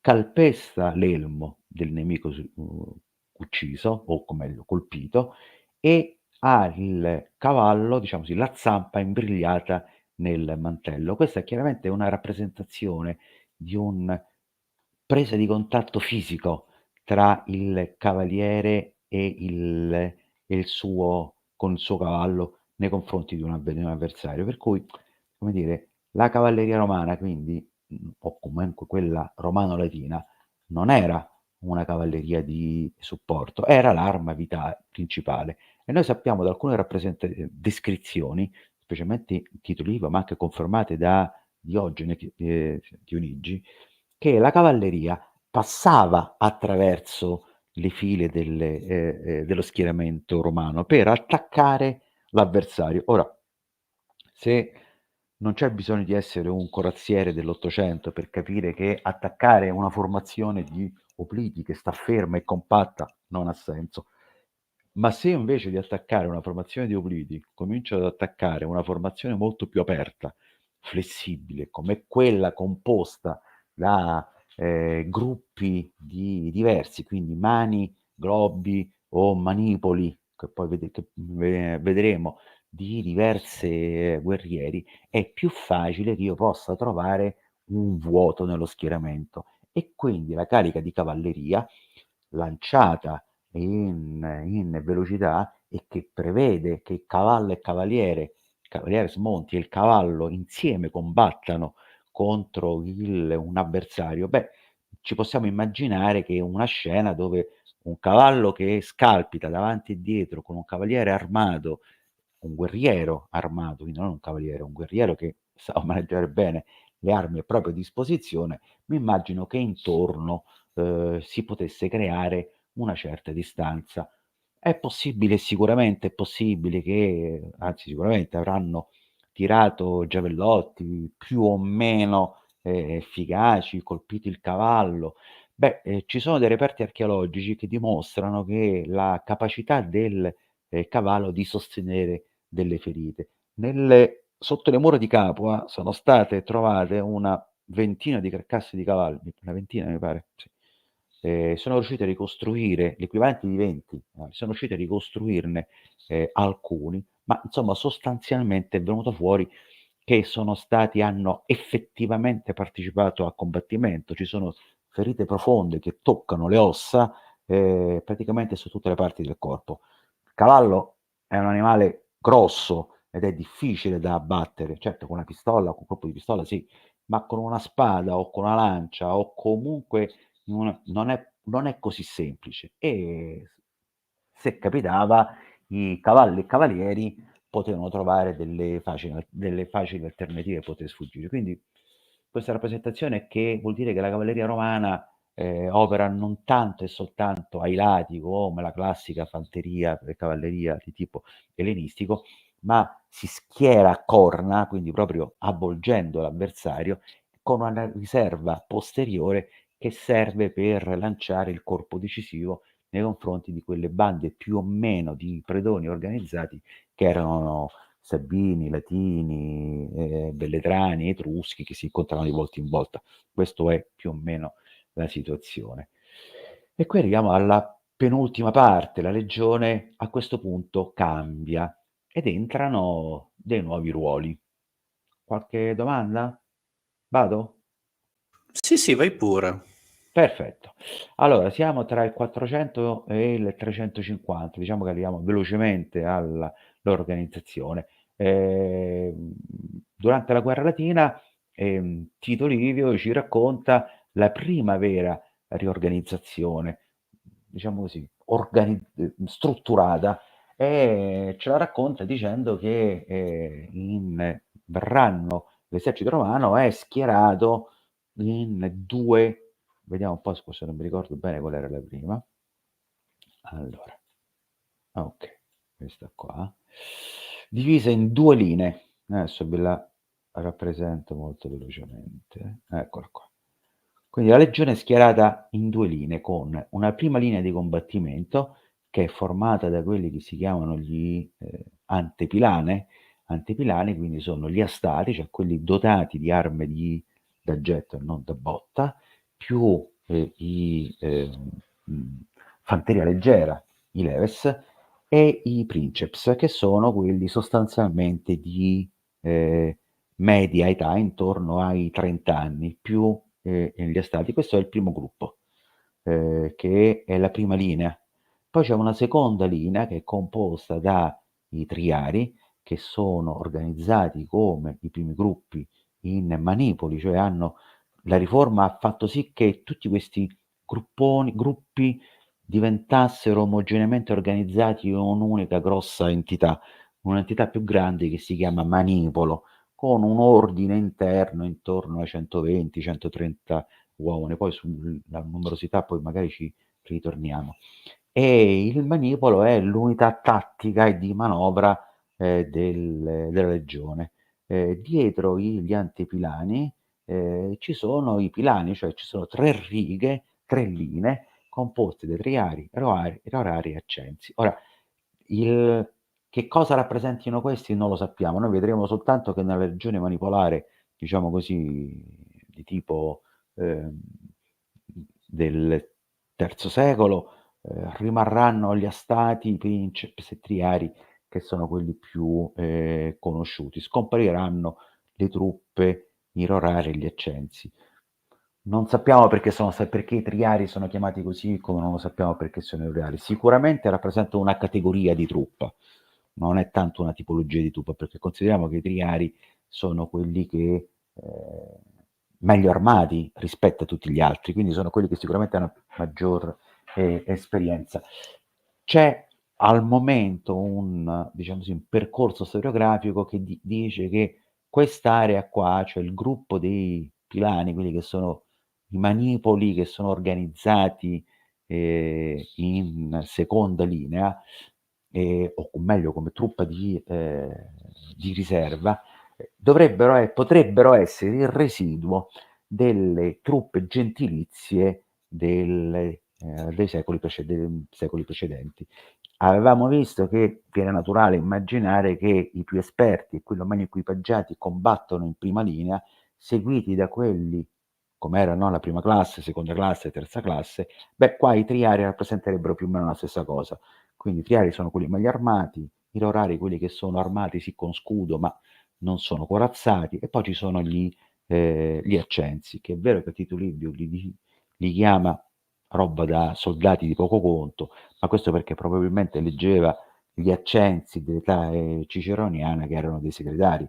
Nessuno schiererebbe mai in una formazione di combattimento dei segretari o comunque qualcuno, poi sicuramente non in quei numeri, che senso avrebbe? Nessun senso. E quindi vuol dire che avevano un altro senso, perché non è che sono scemi i romani. Mentre gli astati e i princeps rappresenterebbero, diciamo così, l'equivalente dei triari e aerari, però a livello cittadino. Questa è un'ipotesi che si sta muovendo in tal senso, per dare, diciamo così, un attimo di concretezza a quello che la fonte di Tito Livio raccontava con questa riforma. Però poi non avendo la fonte primaria, noi ci immaginiamo che possa essere così.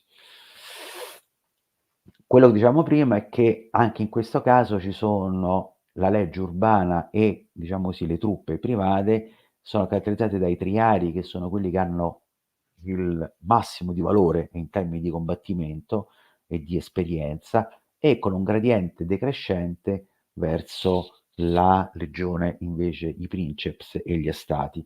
Quindi c'è un processo di inversione. Chi abbia deciso di adottare o di organizzare l'esercito in questo modo, diciamo che ancora non è ben chiaro.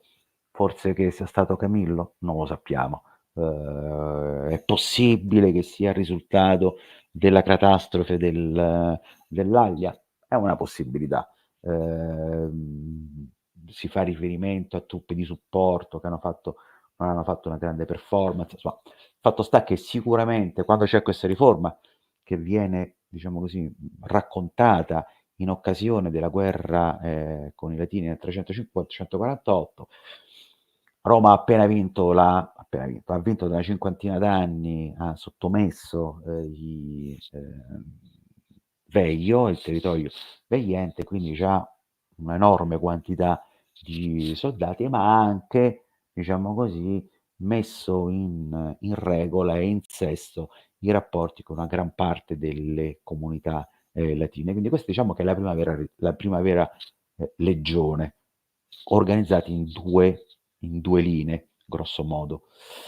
3, 400 e 200 l'equipaggiamento rimane sostanzialmente lo stesso, ci sono piccole variazioni, diventa leggermente un po' più leggero, compaiono gli elmi Montefortino, e c'è una rappresentazione più diffusa e una serie di ritrovamenti archeologici più diffusi che sembrerebbero intendere fare riferimento al pilum.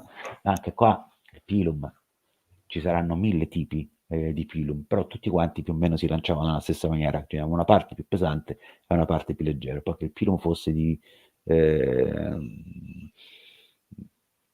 Terni o fosse fatto a Latina o fosse fatto a Napoli non fa nessuna differenza. Ancora standardizzazione non c'era, il napoletano Se l'avrebbe lanciato come tutti gli altri. Dimmi, Se posso, di dimmi. questo tipo di regione, è molto interessante vedere che tutto come dire, i fattori tipici vengono specializzati, vengono anche estremizzati. Abbiamo gli stati princeps che scagliano i pilum all'inizio, quindi come armi da getto, e riprendono, se vogliamo, la tradizione italica. Poi comunque l'arma principale è la spada, quindi scutum, quindi abbiamo questo scudo. Il Turios viene preso effettivamente, e quindi qua vediamo che progressivamente l'Aspis viene abbandonato, ma anche nel mondo greco lo vedremo. Infatti, come abbiamo visto nelle scorse live, abbiamo i Turoforoi, portatori Sì. di Turios.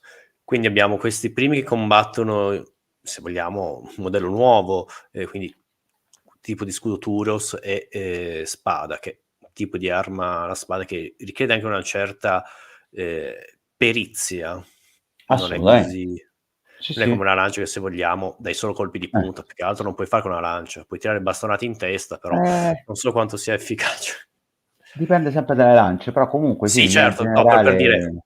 la lancia è molto intuitiva come, tra virgolette, come arma, la prendi, devi dare un colpo, se vogliamo, di punta. Comunque interessante questo, però vediamo i triari, è molto interessante, hanno ancora uno scudo tipo Turios, però sono armati, la loro arma principale è una lancia da urto, il Doru, e quindi anche lì si mantiene forse un po' questo tradizione, se vogliamo, Beh, euclitica, essendo gli ultimi devono essere quelli più compatti, anche lì il detto, arrivare ai triari, cioè ci giochiamo giù di tutto per tutto, allora, quindi questi intanto ci dobbiamo dimenticare che i triari che sono rappresentati normalmente vengono rappresentati nell'iconografia moderna, sono il risultato della descrizione dei triari Polibio, quindi parliamo di 200 anni, per un periodo storico 200 anni dopo, e si appoggia su una rappresentazione grafica di 50 anni ancora dopo. In realtà poteva essere benissimo che i triari, veterani come che sono raccontati, potevano benissimo avere anche lo scudo tondo, nulla Certo, vieta che certo. non potessero avere, ma qua non sono quelli della terza fila, qua sono i primi della seconda linea. Ok? Qua la legione manipolare di tipo classico, che è molto classica, quella là che verrà maciullata Boliviano. da Polibiana, è formata da 3 linee queste. Questa qua invece non è formata da 3 linee, ma è formata da 2 blocchi, che è il primo blocco formato dagli Astati e i Principi, e il secondo che si chiama appunto Antepilani, e il terzo blocco che sono i Sì, sì, questo l'ho Pilani. capito, l'hai detto, però queste sono Okay. comunque più grosse, cioè anche guardare quando guardo anche queste immagini, comunque Ma se non vanno a mancare i sono la triari. terza fila, sono i primi della seconda linea, questo volevo dire, Certo, questo okay? sì. Però così guardando, se i triari perdono, cioè perdono terreno, la partita è fatta. Non credo che si sarebbe Questo potuto reggere ancora.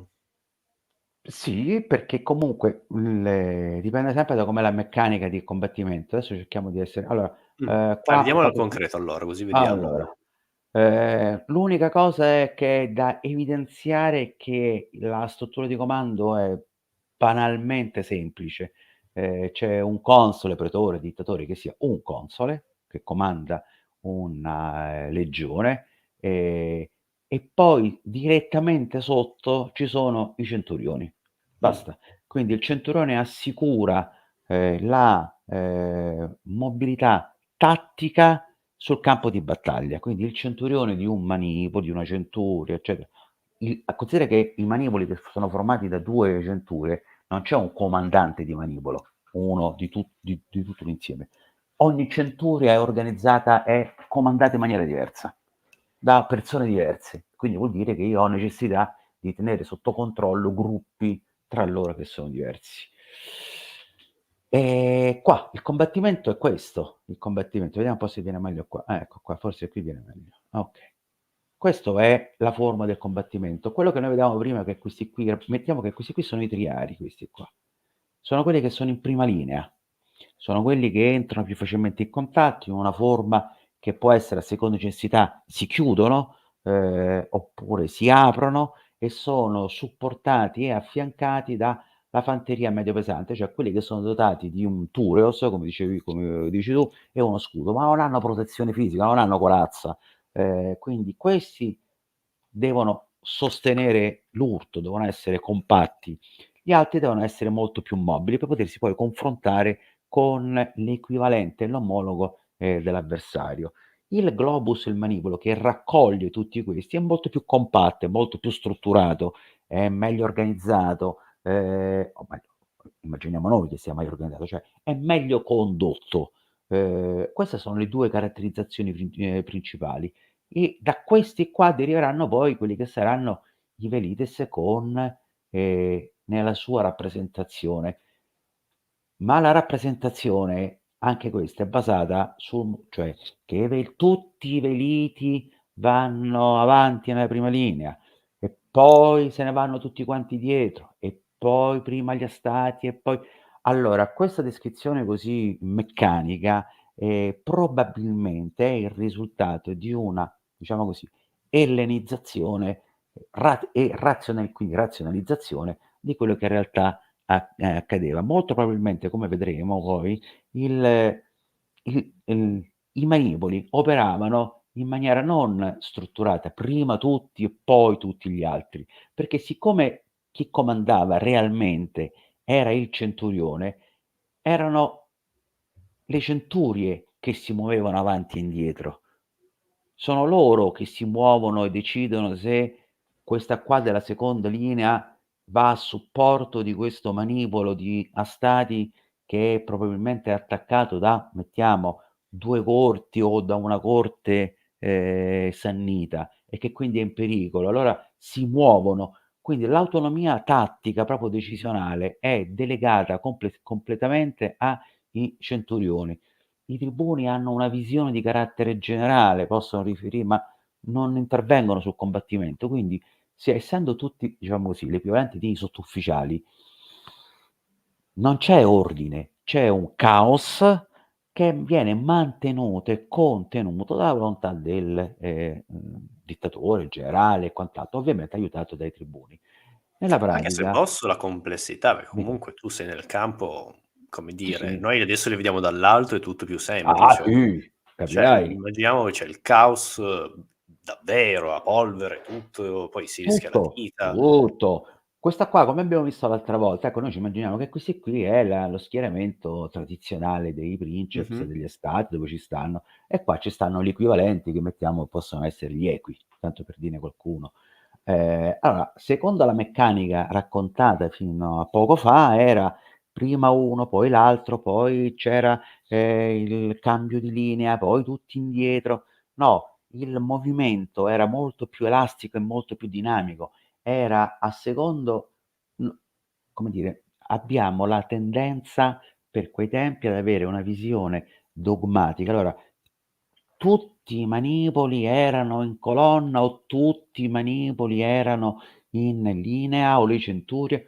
Probabilmente il combattimento, a seconda di come funzionava, i 2 centurioni dello stesso manipolo si mettevano d'accordo. Allora tu stai dietro e io sto, oppure tu mi stai di fianco, proteggimi che io oggi ho soltanto Leves perché non m'è rimasta nessuno.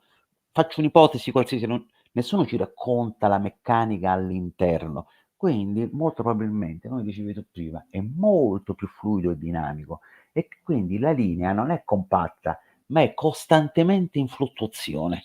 Quando e qual era il vantaggio dei romani che scopriranno poi a svantaggio i greci, o meglio i greci, i macedoni di Pirro, è che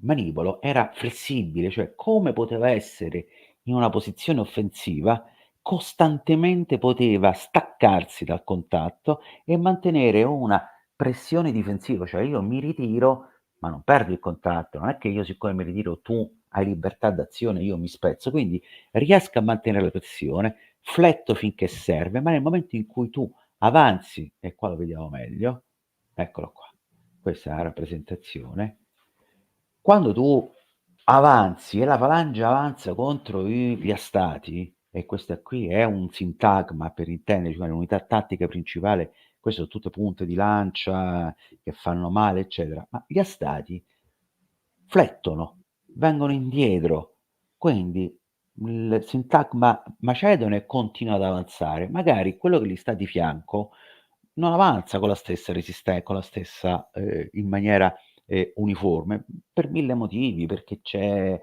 un'asperità sul Ma sì, sì, terreno, sì, sì. per qualsiasi, quindi nel momento in cui avanza si espone ai lati e a questo punto, siccome i manipoli e le centurie sono indipendenti, si muovono e convergono su questa sintagma che a questo punto diventa scoperta, da cui Pirro, che è stato il primo grande innovatore, si è inventato, ha detto: sai che facciamo? Tra le pezzi, blocchi di falange, ci mettiamo gli italici, che combattono come i romani e sono molto più flessibili. Infatti ad Asculum hanno molta più fatica i romani, ma comunque anche i macedoni hanno enormi difficoltà. Allora, Molto interessante, chiaro, grazie. alla fine arriviamo alla regione classica, quella che conosciamo, e questo è il legionario classico, questo è un triarii, ma potrebbe essere qualsiasi altro, anche una statua, non abbiamo idea perché Topolibio ci dice soltanto che portava la maglia, ma gli altri portavano un pettorale, Sì, ha fatto una essendo serie di basato sulla esempi. classe di censo, ovviamente forse il triare Esatto. veterano più ricco si poteva armare meglio. Qua vediamo una differenza tra i diversi tipi di scudo e che Però come se posso vedi tutti dimmi. comunque Turios, o se vogliamo Scutum, cioè a manopla orizzontale. Sì, Il sì. modello oplitico si perde.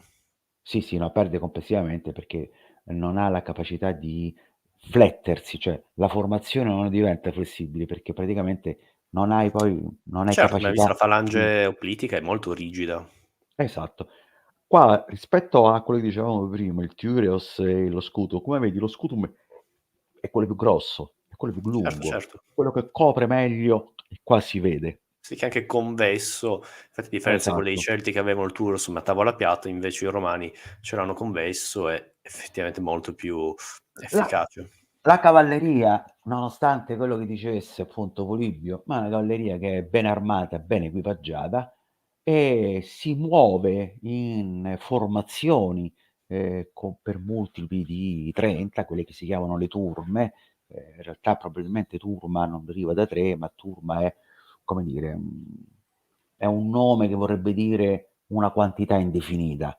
Poi con il tempo e l'ellenizzazione si dà ordine, prendiamo il 30 che rappresenta il 10% della falange pesante, eccetera, eccetera, tutte quelle che si dice abitualmente, per cui la legione classica di 4.200 uomini è fatta da 3.000 fanti pesantemente, diciamo così, difesi con scudo, giavellotto ed emmo, e la cavalleria rappresenta il 10%, quindi sono 300. Come li divediamo sti 300? Che dovrebbero essere le 3 centure delle vecchie 3 tribù, eccetera, eccetera. Tutte, diciamo così, tradizioni protostoriche per 30, va benissimo, ma in realtà quando poi entravano, in realtà non lo sappiamo con certezza, sappiamo che c'erano delle turme, ma probabilmente, per come dicevamo prima, le turme erano composte di un numero variabile di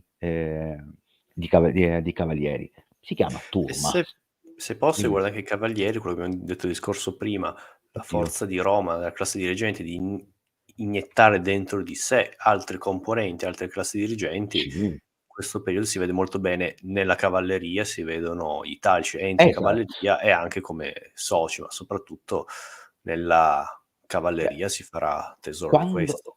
quando vedremo a Canne o a Sentino che si parla di cavalleria romana, ma la cavalleria romana era composta anche, per esempio, dagli equites campani di Napoli e capuani, chiedo scusa, che erano equipaggiati non come questi qui che abbiamo visto, ma erano equipaggiati in questo modo ed era una cavalleria un poco più leggera, più veloce, con caratteristiche, ma era sempre cavalleria romana. Quindi quando vedremo che nell'ala destra a canne c'è la cavalleria dei romani, non è che ci dobbiamo immaginare che sono tutti cittadini di Roma, nel senso che vivono a Roma, sono latini, ma saranno latini, velletrani, capuani, di tutte le di tutti quei membri, figli o stessi della classe di, diciamo così, la fascia dirigenziale di una civitas che ha preso in blocco le parti di Roma ed ha avuto la cittadinanza, quindi ci saranno anche tuscolani. Cioè, quindi l'idea era, eh, quando vedremo parleremo di legionari romani, ci sarà il tuscolano che abbiamo visto, l'albano che abbiamo visto nella rappresentazione sureciste, il cavaliere sannita, protosannita, il cavaliere capuano, il cavaliere etrusco, tutte questi tre qua più quello erano schierati alle ali, in una nell'ala dei cittadini romani di cavalleria. Non erano soci, questi erano cittadini romani. O che parlassero poi latino non lo so, non è questo il punto, ma erano così erano e combattevano così, quindi in qualche modo se tu li devi mettere insieme vuol dire che avevano dei tratti comuni ed erano omogenei nel modo di combattere. La legione di cui sopra a questo punto perde complessivamente diciamo così, le 5 linee, cioè le 2 linee principali separate, quindi una di primo contatto e una solida di riserva, e si organizza su 3 linee, quindi invece di essere, diciamo così, quelle erano 2 legioni, diciamo così, queste qui invece è un'unica legione formata su 3 linee ed è organizzata, come abbiamo visto prima, in manipoli, in questo caso sono 10 manipoli poi su questa cosa di 10 manipoli ci ritorno un attimo. 10 manipoli di 120 uomini, i manipoli sono quelli che abbiamo visto, questi erano quelli che abbiamo visto nel 350, 100 anni dopo, più o meno 150 anni dopo, è diventata invece, a più o meno a parità di numeri, organizzata in questa maniera, dove ogni manipolo ha organicamente il suo gruppo di fanti leggeri. Ora, mentre qua i vanti leggeri erano soltanto con gli astati. Che cosa è successo? In realtà non lo sappiamo, sono un vuoto di 150 anni. Dentro c'è state le guerre sannitiche, le guerre pirriche, la prima guerra punica, le guerre illiriche, le guerre galliche, tutte esperienze nelle quali noi non abbiamo un resoconto diretto, perché la parte che ce la poteva raccontare con più dovizia di particolari, sia di Granasso che Tito Livio, sfortunatamente l'abbiamo persa. Polibio sì ci racconta qualcosa, ma lui è interessato alla guerra punica, non è interessato a tutto quello che era successo, successo prima. E il fatto che siano organicamente legati i veliti ai principe ha fatto pensare che la descrizione che fa Polibio di la fanteria leggera e i veliti vanno tutti avanti è possibile, ripeto, è possibile, A, che sia vera, B, che sia un espediente di quella battaglia, magari di Scipione che era, oppure che sia una lettura greca di una serie della descrizione di una battaglia, e quindi lui abbia voluto rendere come l'avrebbe combattuto un greco. Prima tutta la fanteria leggera, poi appunto gli opliti o i falangiti macedoni, eccetera, eccetera. Invece in realtà è possibile, la terza possibilità che si sta prendendo in considerazione, o almeno che si vuole studiare per vedere se è vero, che probabilmente, siccome i manipoli combattevano sostanzialmente in maniera indipendente uno dall'altra, cioè affiancati ma indipendenti, che in realtà l'organicità della truppa leggera servisse a supporto e a protezione del singolo manipolo. Poi magari il comandante o il tribuno poteva ordinare un attacco coordinato momentaneo della fanteria leggera, che non poteva essere infinita. E questa era la parte che abbiamo visto anche prima, quindi velites, triari, astati e cose. Quindi, come è molto più compatta, molto più coesa, e con i triari e i veliti in fondo, diciamo così, è sicuramente molto più resistente e resiliente.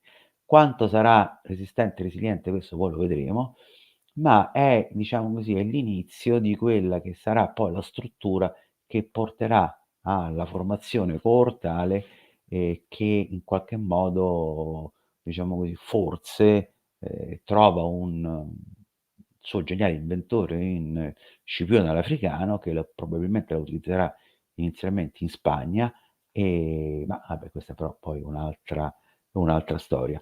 Questa è un'ipotesi di disposizione alternativa a quella in linea, e che rappresenta, diciamo così, è quella che ci viene raccontata in parte essere, o meglio, essere, come possiamo dire, in alternativa alla descrizione che viene fatta diciamo così, a Zama, dove si racconta che invece di mettersi nella normale posizione a scacchi, Scipione decide di creare questi percorsi e queste linee di contenimento, o meglio, di contenimento degli elefanti a Zama, però questa qua dovrebbe essere lo schieramento standard. Passiamo alle battaglie. Volevi dire qualcosa? Posso? Sì, certo, vai pure, così vediamo anche nel Allora, concreto come si... ho scelto 3 battaglie. Una, che è quella di Sentinum, perché è la prima per la quale possiamo dire che abbiamo una certa ragionevolezza storica. Nel 290, all'incirca una sessantina d'anni prima del primo scrittore ufficiale della storia romana, quindi è ragionevole che possa aver potuto attingere, se non a fonti dirette, perché insomma sembrerebbe un po' improbabile che qualcuno fosse ancora vivo, però possa aver interrogato qualche nipote di chi effettivamente aveva partecipato. Quindi è possibile che possa aver avuto anche accesso a fonti dirette. Allora, questa è una in realtà sono 2 battaglie.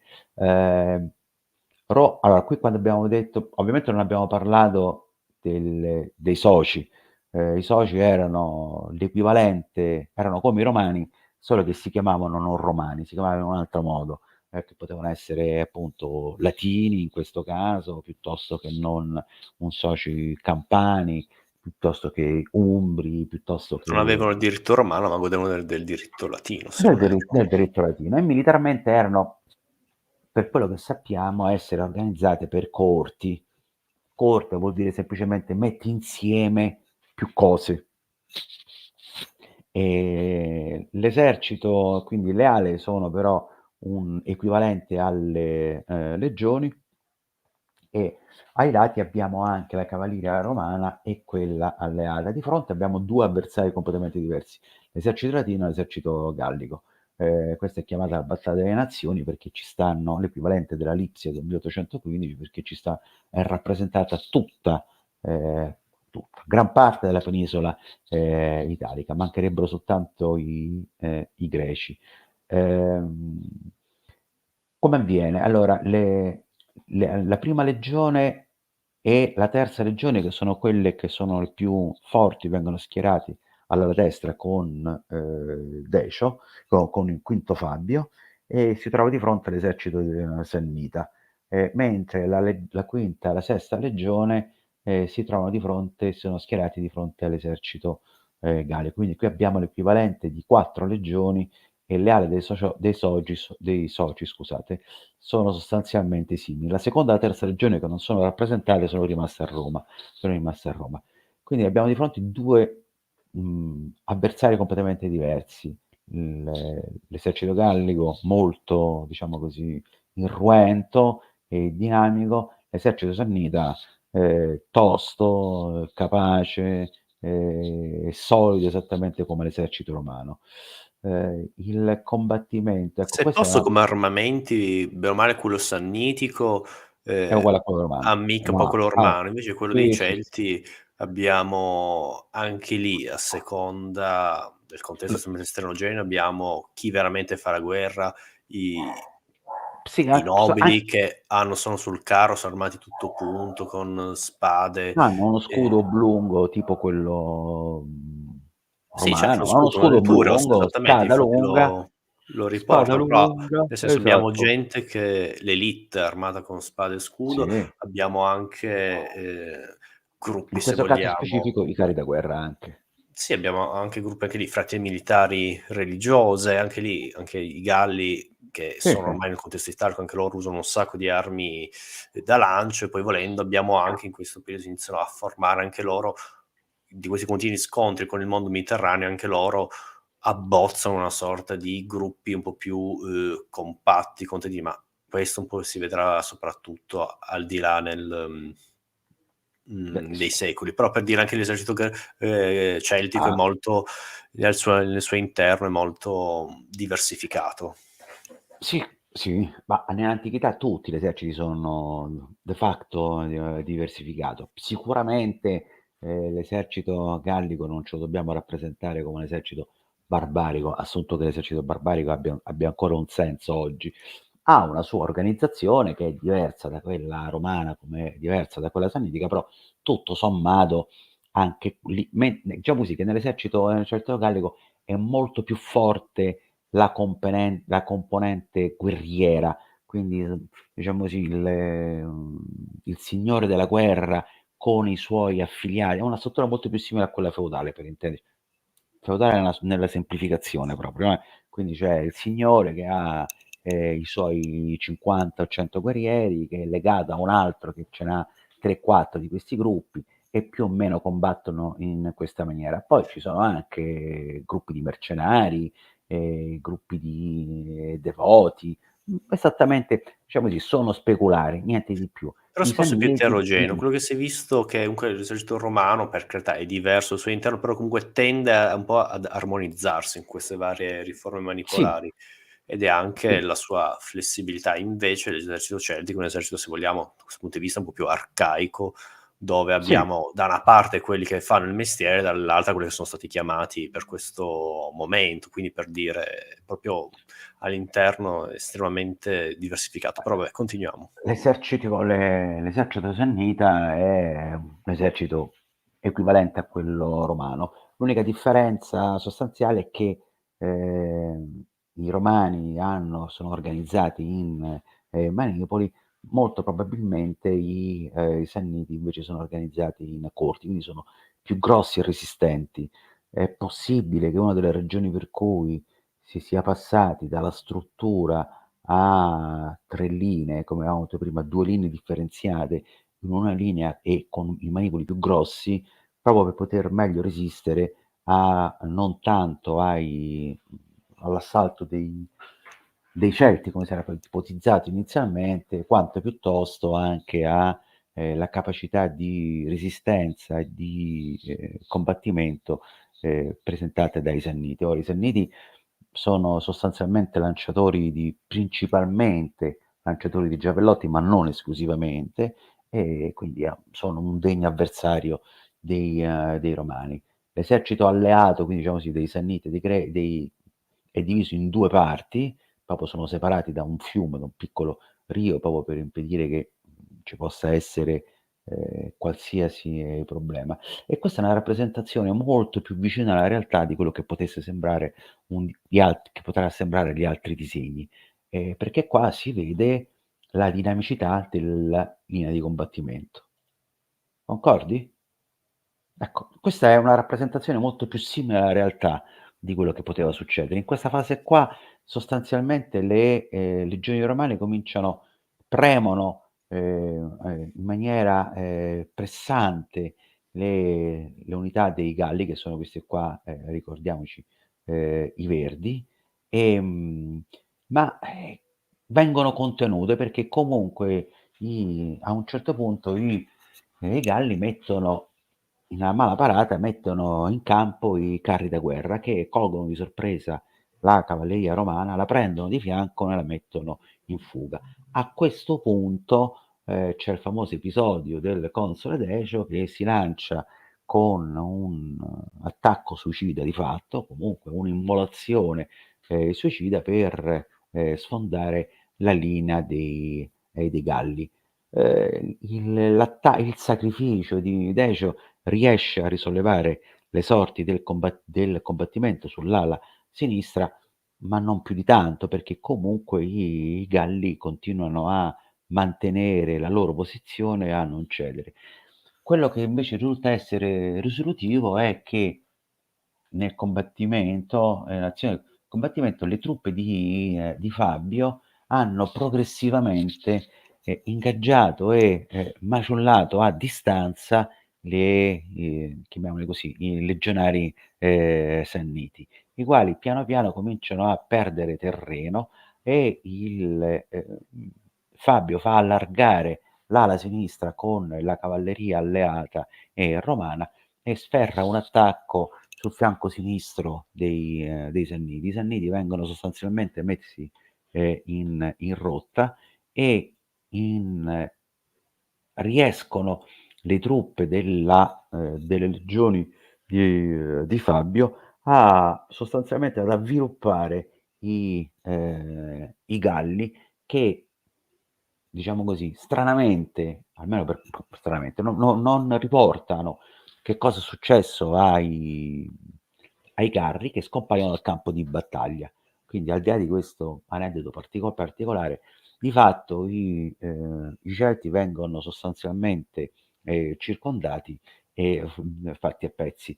Che cos'è che è rilevante? È che l'esercito romano ha mostrato un'enorme capacità offensiva a livello locale e una capacità di assorbire la pressione dell'esercito celta anche in una fase critica come era quella subito dopo l'attacco dei carri da guerra, che è stata possibile semplicemente perché la il fatto che la seconda linea dei Princeps e la terza dei Triari era completamente svincolata dalle prime 2. È vero che erano messi in posizione, in quincunce, eccetera, eccetera, però se c'era necessità io li potevo spostare per tamponare o creare una condizione tale per cui di salvaguardare il fianco posteriore, che era quello più pericoloso e più debole in caso di aggiramento. Insomma, fatto sta che con la battaglia di Sentinum i Romani, e questa qui è una rappresentazione dei Sanniti, anche qua, anche questo è Non un farmi vedere questo T-Rex. scudo che YouTube mi banna brutalmente. Perché? Ah! No, no, non te lo devo far vedere, scusa, sì. Ma Tranquillo. veramente non è una rappresentazione, non è una cosa, questo è uno scudo sannita. Vabbè, Non ma è più evitiamo che niente. YouTube Ah, ok, l'algoritmo ok. guarda e... Pensavo, scusa, è vero, Ma pensavo vai fosse una tranquillo, battuta. è una battuta. Ah, meno male.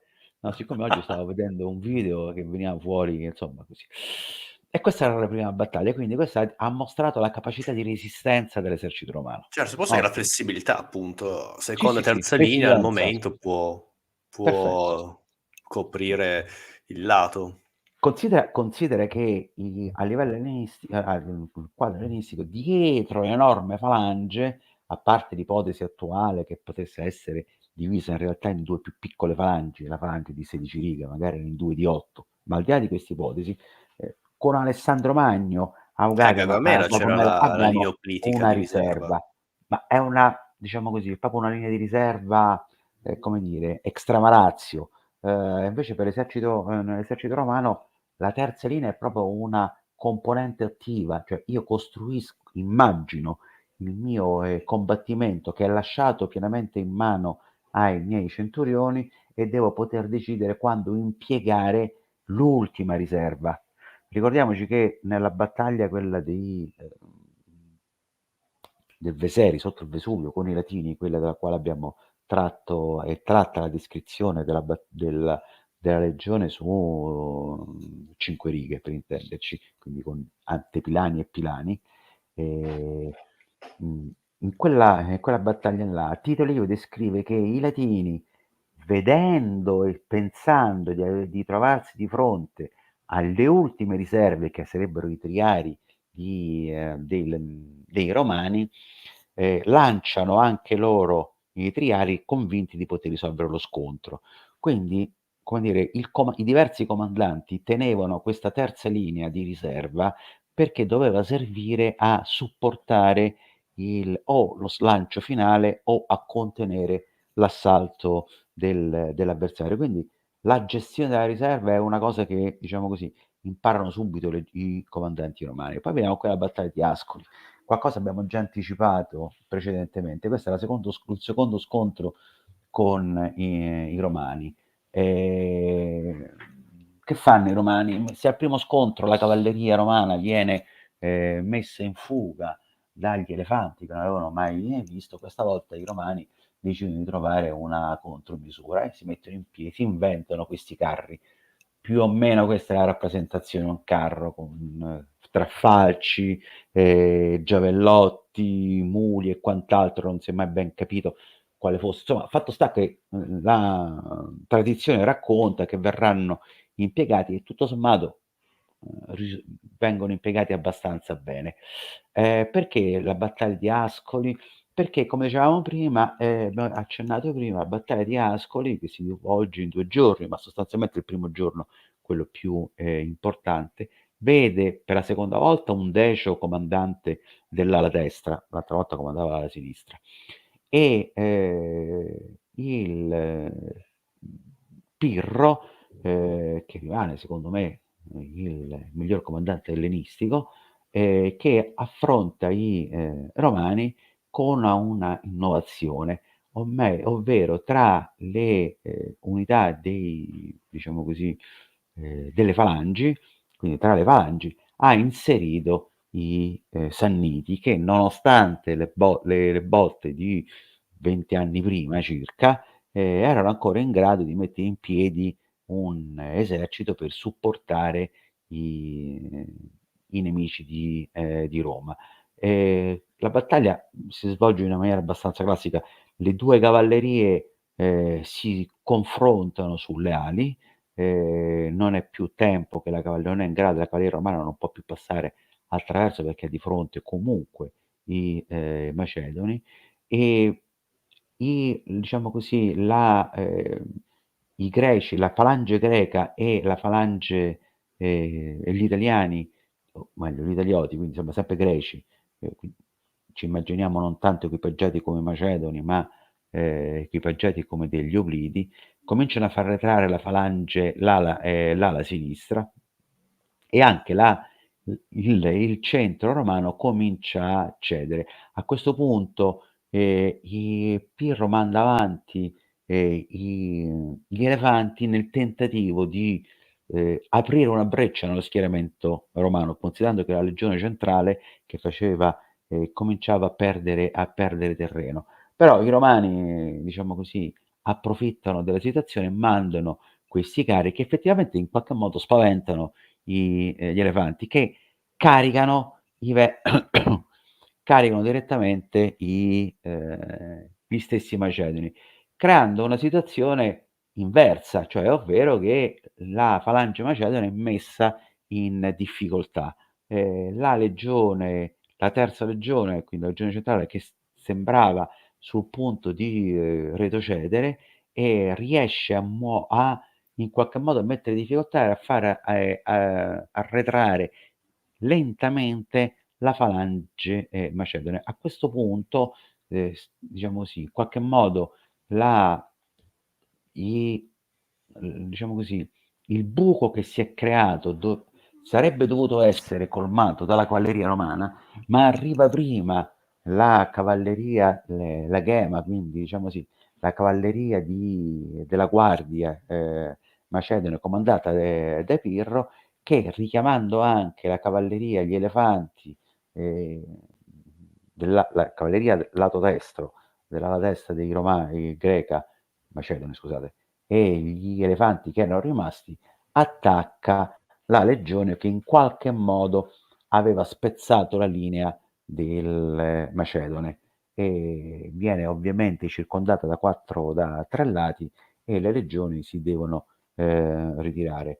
Nel frattempo, meglio così, il Decio aveva anche lui dichiarato di muovere, dedicarsi per immolare, ma diciamo così il tentativo di Decio casca nel vuoto, perché non riesce a creare le condizioni come aveva fatto il padre precedentemente. E, la battaglia finisce sostanzialmente con Pirro padrone del campo, i romani ritirati, che si sono ritirati in buon ordine, perché così accade il giorno dopo, e Pirro che però non ha la capacità di poterli inseguire, perché sa che c'è un altro esercito romano che sta nelle zone della Puglia. In quel frangente, o poco dopo, arrivano gli Italioti della Sicilia, che gli chiedono se è intenzionato a aiutarli a riconquistare la Sicilia contro i cartaginesi. Quindi, come vi dire, il primo scontro serio tra falange greca e la legione romana finisce una sorta di parità. Alla battaglia poi di Benevento, in quel caso l'inferiorità, erano rimasti ben pochi dei macedoni originali, e quindi la supremazia eh, romana e la flessibilità delle legioni macedone, delle legioni romane, avranno il meglio su l'esercito l'esercito di Pirro, non tanto sulle singole falangi. Quindi diciamo così, la questione, fino ad allora, la questione se è meglio è più efficace la falange o la legione rimane ancora un po' in dubbio.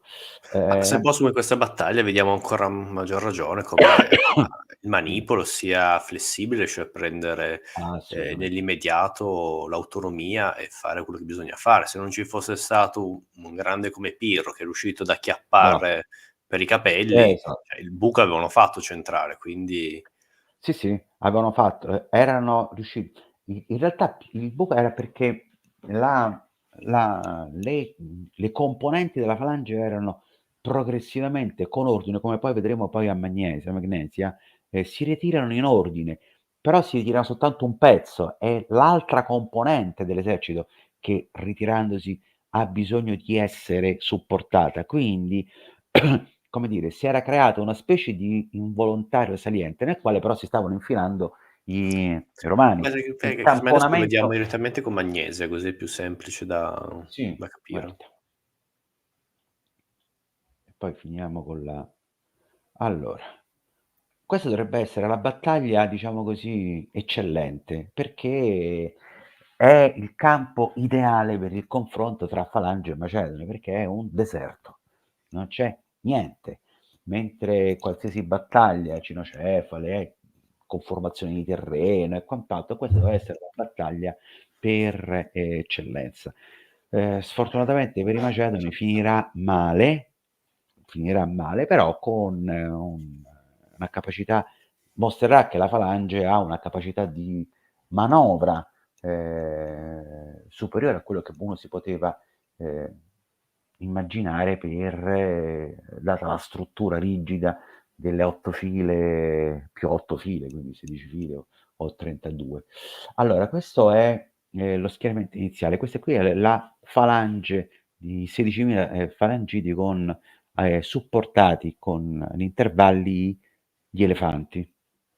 A destra ci sono gli opliti, chiamiamoli così, gli archiraspidi, e a sinistra ci sono galati e altri euliti, poi ci sono i cavalieri catafratti, che sono per i romani sostanzialmente la novità, poi ci sono arcieri e i galati. Dalla parte invece romana ci sono le legioni, 2 legioni romane più 2 legioni di soci, cavalleria romana all'ala sinistra, 8.000 opliti e altri 300 cavalieri greci, più altra cavalleria italica.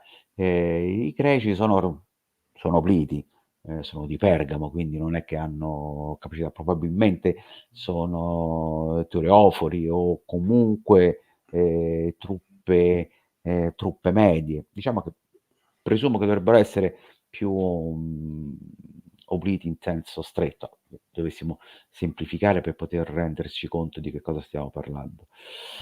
Allora, nella prima fase la cavalleria del fianco destro riesce a Macedone, o meglio no scusa, persiana, siriana, mi viene in mente.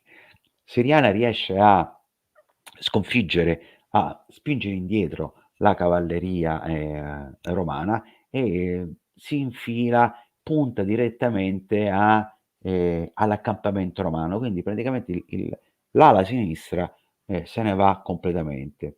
L'ala destra invece, che dove dovevano essere, diciamo così, il punto di forza con i carri da guerra che dovevano, diciamo così, falcidiare la fanteria o comunque la cavalleria romano-pergamena, eh, invece viene intercettata e sostanzialmente viene distrutta, al punto che in gran parte dei carri passano direttamente sulle truppe, diciamo così, più leggere, quindi sugli altri greci a supporto della falange. Ci troviamo in una situazione praticamente anomala, per cui la falange si trova sostanzialmente scoperta. Cioè noi abbiamo visto nelle altre occasioni che la falange ha un senso ed è forte perché è un martello che ha bisogno di essere protetto e deve essere e serve per, come dire, come base, come incudine, ma ci deve essere un martello che possa dare il colpo di grazia. Diciamo così, nell'intenzione il martello doveva essere i catafratti o i carri e la falange doveva stare, diciamo così, protetta ai lati. Per motivi diversi, sia l'ala destra che l'ala sinistra vengono messi in fuga e comunque scompaiono dal campo di battaglia, quindi la falange si trova da sola. E la cosa divertente, diciamo, dal punto di vista della storia militare, è che la falange abbiamo la prima rappresentazione, la prima descrizione della falange che si dispone in quadrato. Vabbè, loro lo chiamano rettangolo, ma insomma lo diremmo ottocentescamente un quadrato, cioè praticamente si schiera a difesa di tutti e quattro lati e nonostante la pressione delle legioni e della cavalleria che poi gli arriva dopo aver scacciato sull'ala sinistra la cavalleria, i carri e i catafatti, progressivamente ritorna e sostanzialmente la falange, diciamo così, siriana viene presa da tutti i lati e resiste alla pressione, anche e soprattutto considerando che gran parte della cavalleria pergamena era formata anche di arcieri e lanciatori di giavellotto.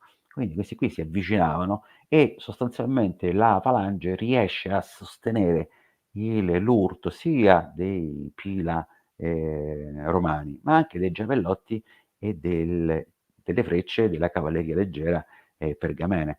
Questa storia, questo arretramento costante verso l'accampamento siriano prosegue per diverso tempo, con gli elefanti al centro. A un certo punto gli elefanti vengono, o uno o più elefanti vengono colpiti e imbizzarriti si scagliano su uno dei lati della falange, che si apre e a quel punto nulla più succede. Quindi quale sarebbe il risultato finale? Tutto sommato sono falange e legioni sono pari, dipende da quali sono le condizioni, cioè la singola falange contro la singola legione, ceteris a parità di condizioni se la tirano.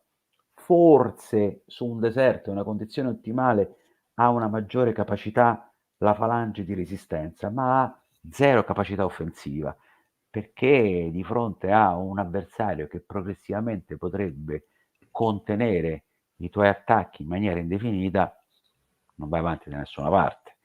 Dall'altra parte la legione è vero che ha una capacità difensiva e quindi elastica equivalente, benché elastica, però anche dal punto di vista offensivo ha necessità di poter arrivare a contatto fisico con l'avversario e diventava difficile poter superare il muro di Sarissa. Quindi in realtà eh, è nell'economia generale della battaglia che la falange o la legione possono essere considerate migliori o peggiori una dell'altra. A Magnesia la legione e la falange si è comportata benissimo perché ha resistito in una condizione veramente difficile, quindi crearsi un quadrato di picche che si muove bersagliato ha retto bene, ha retto. Altrettanto dicasi per la legione contro Pirro che sfruttando la sua, come dicevi tu, la capacità e la flessibilità di utilizzare ogni opportunità che si crea, qualsiasi piccola fessura, ecco, la legione poteva creare, trasformare una piccola fessura in una crepa e dalla crepa poi creare le condizioni per arrivare alla vittoria finale. Se E posso dire la mia, come no? allora, tra legione e falange. Allora, innanzitutto la falange è estremamente efficace, estremamente forte, ma estremamente fragile. È uno strumento, come abbiamo visto nella nostra live precedente, più che falange, l'esercito ellenistico è proprio un insieme di ingranaggi che devono essere tutti quanti tarati e devono funzionare all'unisono. E quindi o ti chiami Alessandro o ti chiami Pirro, se no è estremamente Esatto, complesso. certo. Come qua, se posso, l'errore mortale. Faccio col seno del poi, non sono un militare, non sono esperto, è facile fare i generali da salotto. Ah sì, Però certo. mi azzardo a non voglio criticare nessuno perché ovviamente è gente che ne sapeva più di me, però vedendo la storia qui dell'orre mortale è stato appunto il lato destro della cavalleria che è andato sull'accampamento. Vedendo un esempio, la battaglia di Ipso, dove sì, Alessandro sfonda il destro con la cavalleria, però riesce a farli convergere, quindi prendere al lato. Alessandro ha vinto così questa battaglia. Qui mi domando se la cavalleria del lato destro fosse stata capace di convergere e prendere i romani alle spalle, forse sarebbe stato tutto Ma diverso. guarda, Quindi anche lì, aspetta, e quindi anche lì appunto l'esercito ellenistico, la falange, questo sistema così estremamente delicato, quindi non solo falangiti ma anche cavalleria, abbiamo anche fanti anche certo, specializzati, quindi è molto complesso. Proprio riguardo proprio alla falange, qui proprio i falangiti senso, qui a Magnese danno il meglio di sé perché appunto il terreno è perfetto, è una piana, si riescono a certo, manovrare. Questo è il grande problema mortale della falange, che a differenza appunto della legione ha bisogno di un terreno estremamente favorevole, non si adatta molto, non è duttile al tipo di terreno. E invece che certo, la legione, ehm, qua pronto proprio per il punto di vista di armamento, hai una picca di 8, 7 metri, 5, quanti ne vuoi, uno scudo certo, piccolo, devi stare compatto e rigido. Appena i ranghi si scompigliano perdi di efficacia. Invece l'armamento della legione, uno scutum Tureos che lo puoi a manopola dà una maggiore dinamicità, un'arma principale che è la spada, ti permette di adattare più ai maggiori terreni. E poi come abbiamo visto a livello proprio tattico il manipolo è più flessibile, sembra che i comandanti appunto prendono loro le decisioni, intuiscono, sono lì sul terreno e capiscono quello che bisogna fare, quindi anche piccoli uomini ma ben comandati e che sanno fare il loro mestiere riescono a fare danni, come abbiamo visto prima nella battaglia di Ascoli, c'era il buco, la legione si infila, poi Pirro è un genio, capisce qual è che si sta creando il buco, però la legione appunto riesce meglio da solo quindi ad autogovernarsi, sì. quindi alla lunga effettivamente Guarda, la dà legione risultati migliori. la legione non si spezza mai. Non c'è nessuna battaglia in cui una legione si è spezzata al centro. Esatto, come Mai, Canne, pensa vengono circondati e vengono mai. massacrati tutti. Esatto. Ma non c'è nessuna battaglia e nessuna storia che una formazione romana, quindi legioni, da adesso fino al IV, V secolo, viene spezzata nel centro. Non quindi spezzata vuol dire che le formazioni tra di loro perdono coesione Sì, e sì, sì, un quindi, buco. si aprono. Non si crea il buco, quindi su questo è indubbio. Riguardo a quello che diceva Magnese e chissà che, diciamo così, c'è al momento una corrente di studio che riesaminando le diverse descrizioni di Magnese, mettendo insieme pezzi diversi dai manuali inizi sta avanzando l'ipotesi, cioè ma c'è stato qualche studioso che ha avanzato l'ipotesi che in realtà anche là, sempre ricordandoci che quello che noi leggiamo è un po' vero, ma è anche un po' propaganda, che in un certo momento, proprio alla battaglia di Magnesia, le legioni, sull'ala sinistra, la legione sull'ala sinistra insieme ai gli italici, sia stata messa fortemente in difficoltà dai catafratti e che i catafratti possono aver addirittura penetrato una parte dello schieramento legionario. Proprio a dimostrazione di quello che tu dicevi prima che chissà se Antioco invece di infognarsi a cavalcare per prendere l'accampamento, anche là l'errore principale qual era? I romani, anche là nel termine di comando, qui lo scipione di turno è concentrato su vincere la battaglia. Diciamo che il generale ellenista è fissato a essere l'emulo o il successore di Alessandro e quindi fanno le Però Alessandro le vinceva le cavalcate. battaglie. Ho capito, Alessandro infatti era Alessandro, hai capito? Il problema è quello che tu senza Alessandro fai poco e niente. I romani avevano, diciamo così, condottieri magari anche di una tacca inferiore ad Alessandro, ma un Decio ti risolve, un Fabio ti risolve, Però proprio a livello secondo me proprio tattico, proprio capito? come struttura permette una maggior indipendenza, maggior manovra proprio Ah all'interno. sì, guarda, ma allora come hai detto te prima, allora ci vuole un Alessandro, un Pirro per coordinare tutti i pezzi tra di loro, perché sono nati per essere coordinati, okay, mentre il lato romano, sia esso una corte peligna che un manipolo di Astati, sono nati per essere indipendenti, cioè sono autonomi nelle loro decisioni.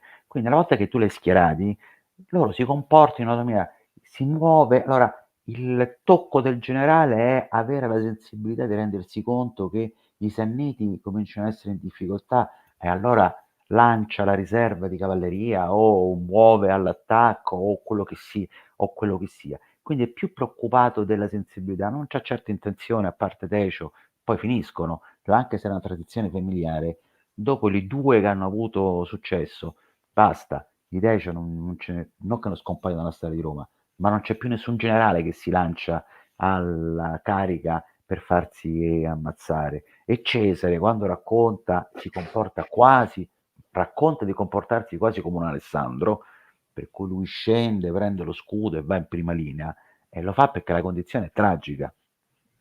Cioè, quindi i greci sono rimasti fissati, E poi dobbiamo supposto sempre essere anche lui che lo come racconta Alessandro. per essere maliziosi e cattivi, cioè. Sì, sì, sì, sì, sì, sì, sì, sì, chiaramente lo racconta in una maniera, però lo racconta in un contesto diverso, No, mentre no, ma ci sta, Alessandro voglio è dire, cioè vittorioso, effettivamente se l'hai capito? spacciato, perché no, era l'unico modo per dare Certo, la mia era una battuta cattiva. certo. Sì, sì, no, ma io ci sta, ma figurati, Cesare è il più grande, diciamo così, narratore propagandista che esista. Però, nonostante questo, siccome anche la propaganda per essere credibile Ma deve certo, essere, o certo, meglio, d'accordo. deve essere credibile, quindi i suoi ascoltatori, molti avevano già anche esperienza, quindi sapevano Sì, ma che quello poi che si è raccontava fatto sarà una veramente anni cagata. di guerra, cioè va bene, Appunto, cioè quindi adesso non se è passiamo bravo a parlare ne dall'estremo vinci opposto. una. Però, ripeto, un esercito ellenistico, era, pericoloso se guidato da un Alessandro o da un Pirro. Un esercito romano era pericoloso sempre, era sempre pericoloso, perché era proprio per questa sua capacità innata di poter essere pericoloso anche a livello locale. Se un manipolo si infilava tra 2 sintagma, basta, la falange era finita, perché dopodiché non avevi capacità di poter colmare la crepa che si era creata. Certo. Nella legione romana avevi sempre la possibilità di poter colmare la crepa, ma non si formava la crepa perché la legione fletteva, era come un elastico, fletteva. Ok, E poi è appunto fatta con questi 3 ordini dove se non c'era qualcuno entrava, come abbiamo visto, questa flessibilità, questo multistrato, ecco.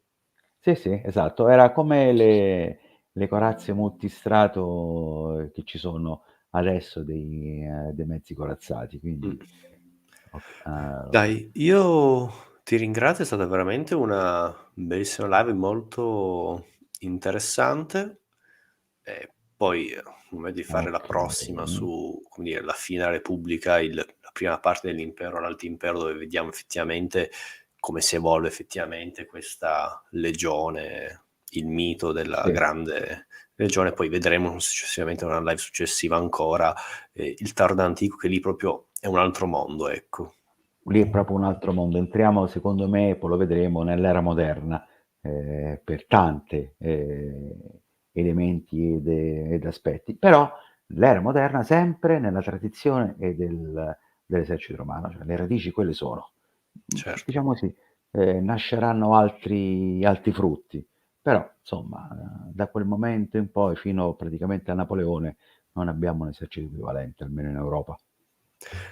Va bene, dai. Ti ringrazio, Va auguro a tutti bene, una Gianluca, buona grazie a serata te, e grazie a tutti quelli che sono stati pazienti, ci hanno ascoltato fino adesso. Buonanotte a tutti quanti e ci vediamo alla prossima. grazie. Ciao a Anche a tutti. te. Ciao, ciao, ciao.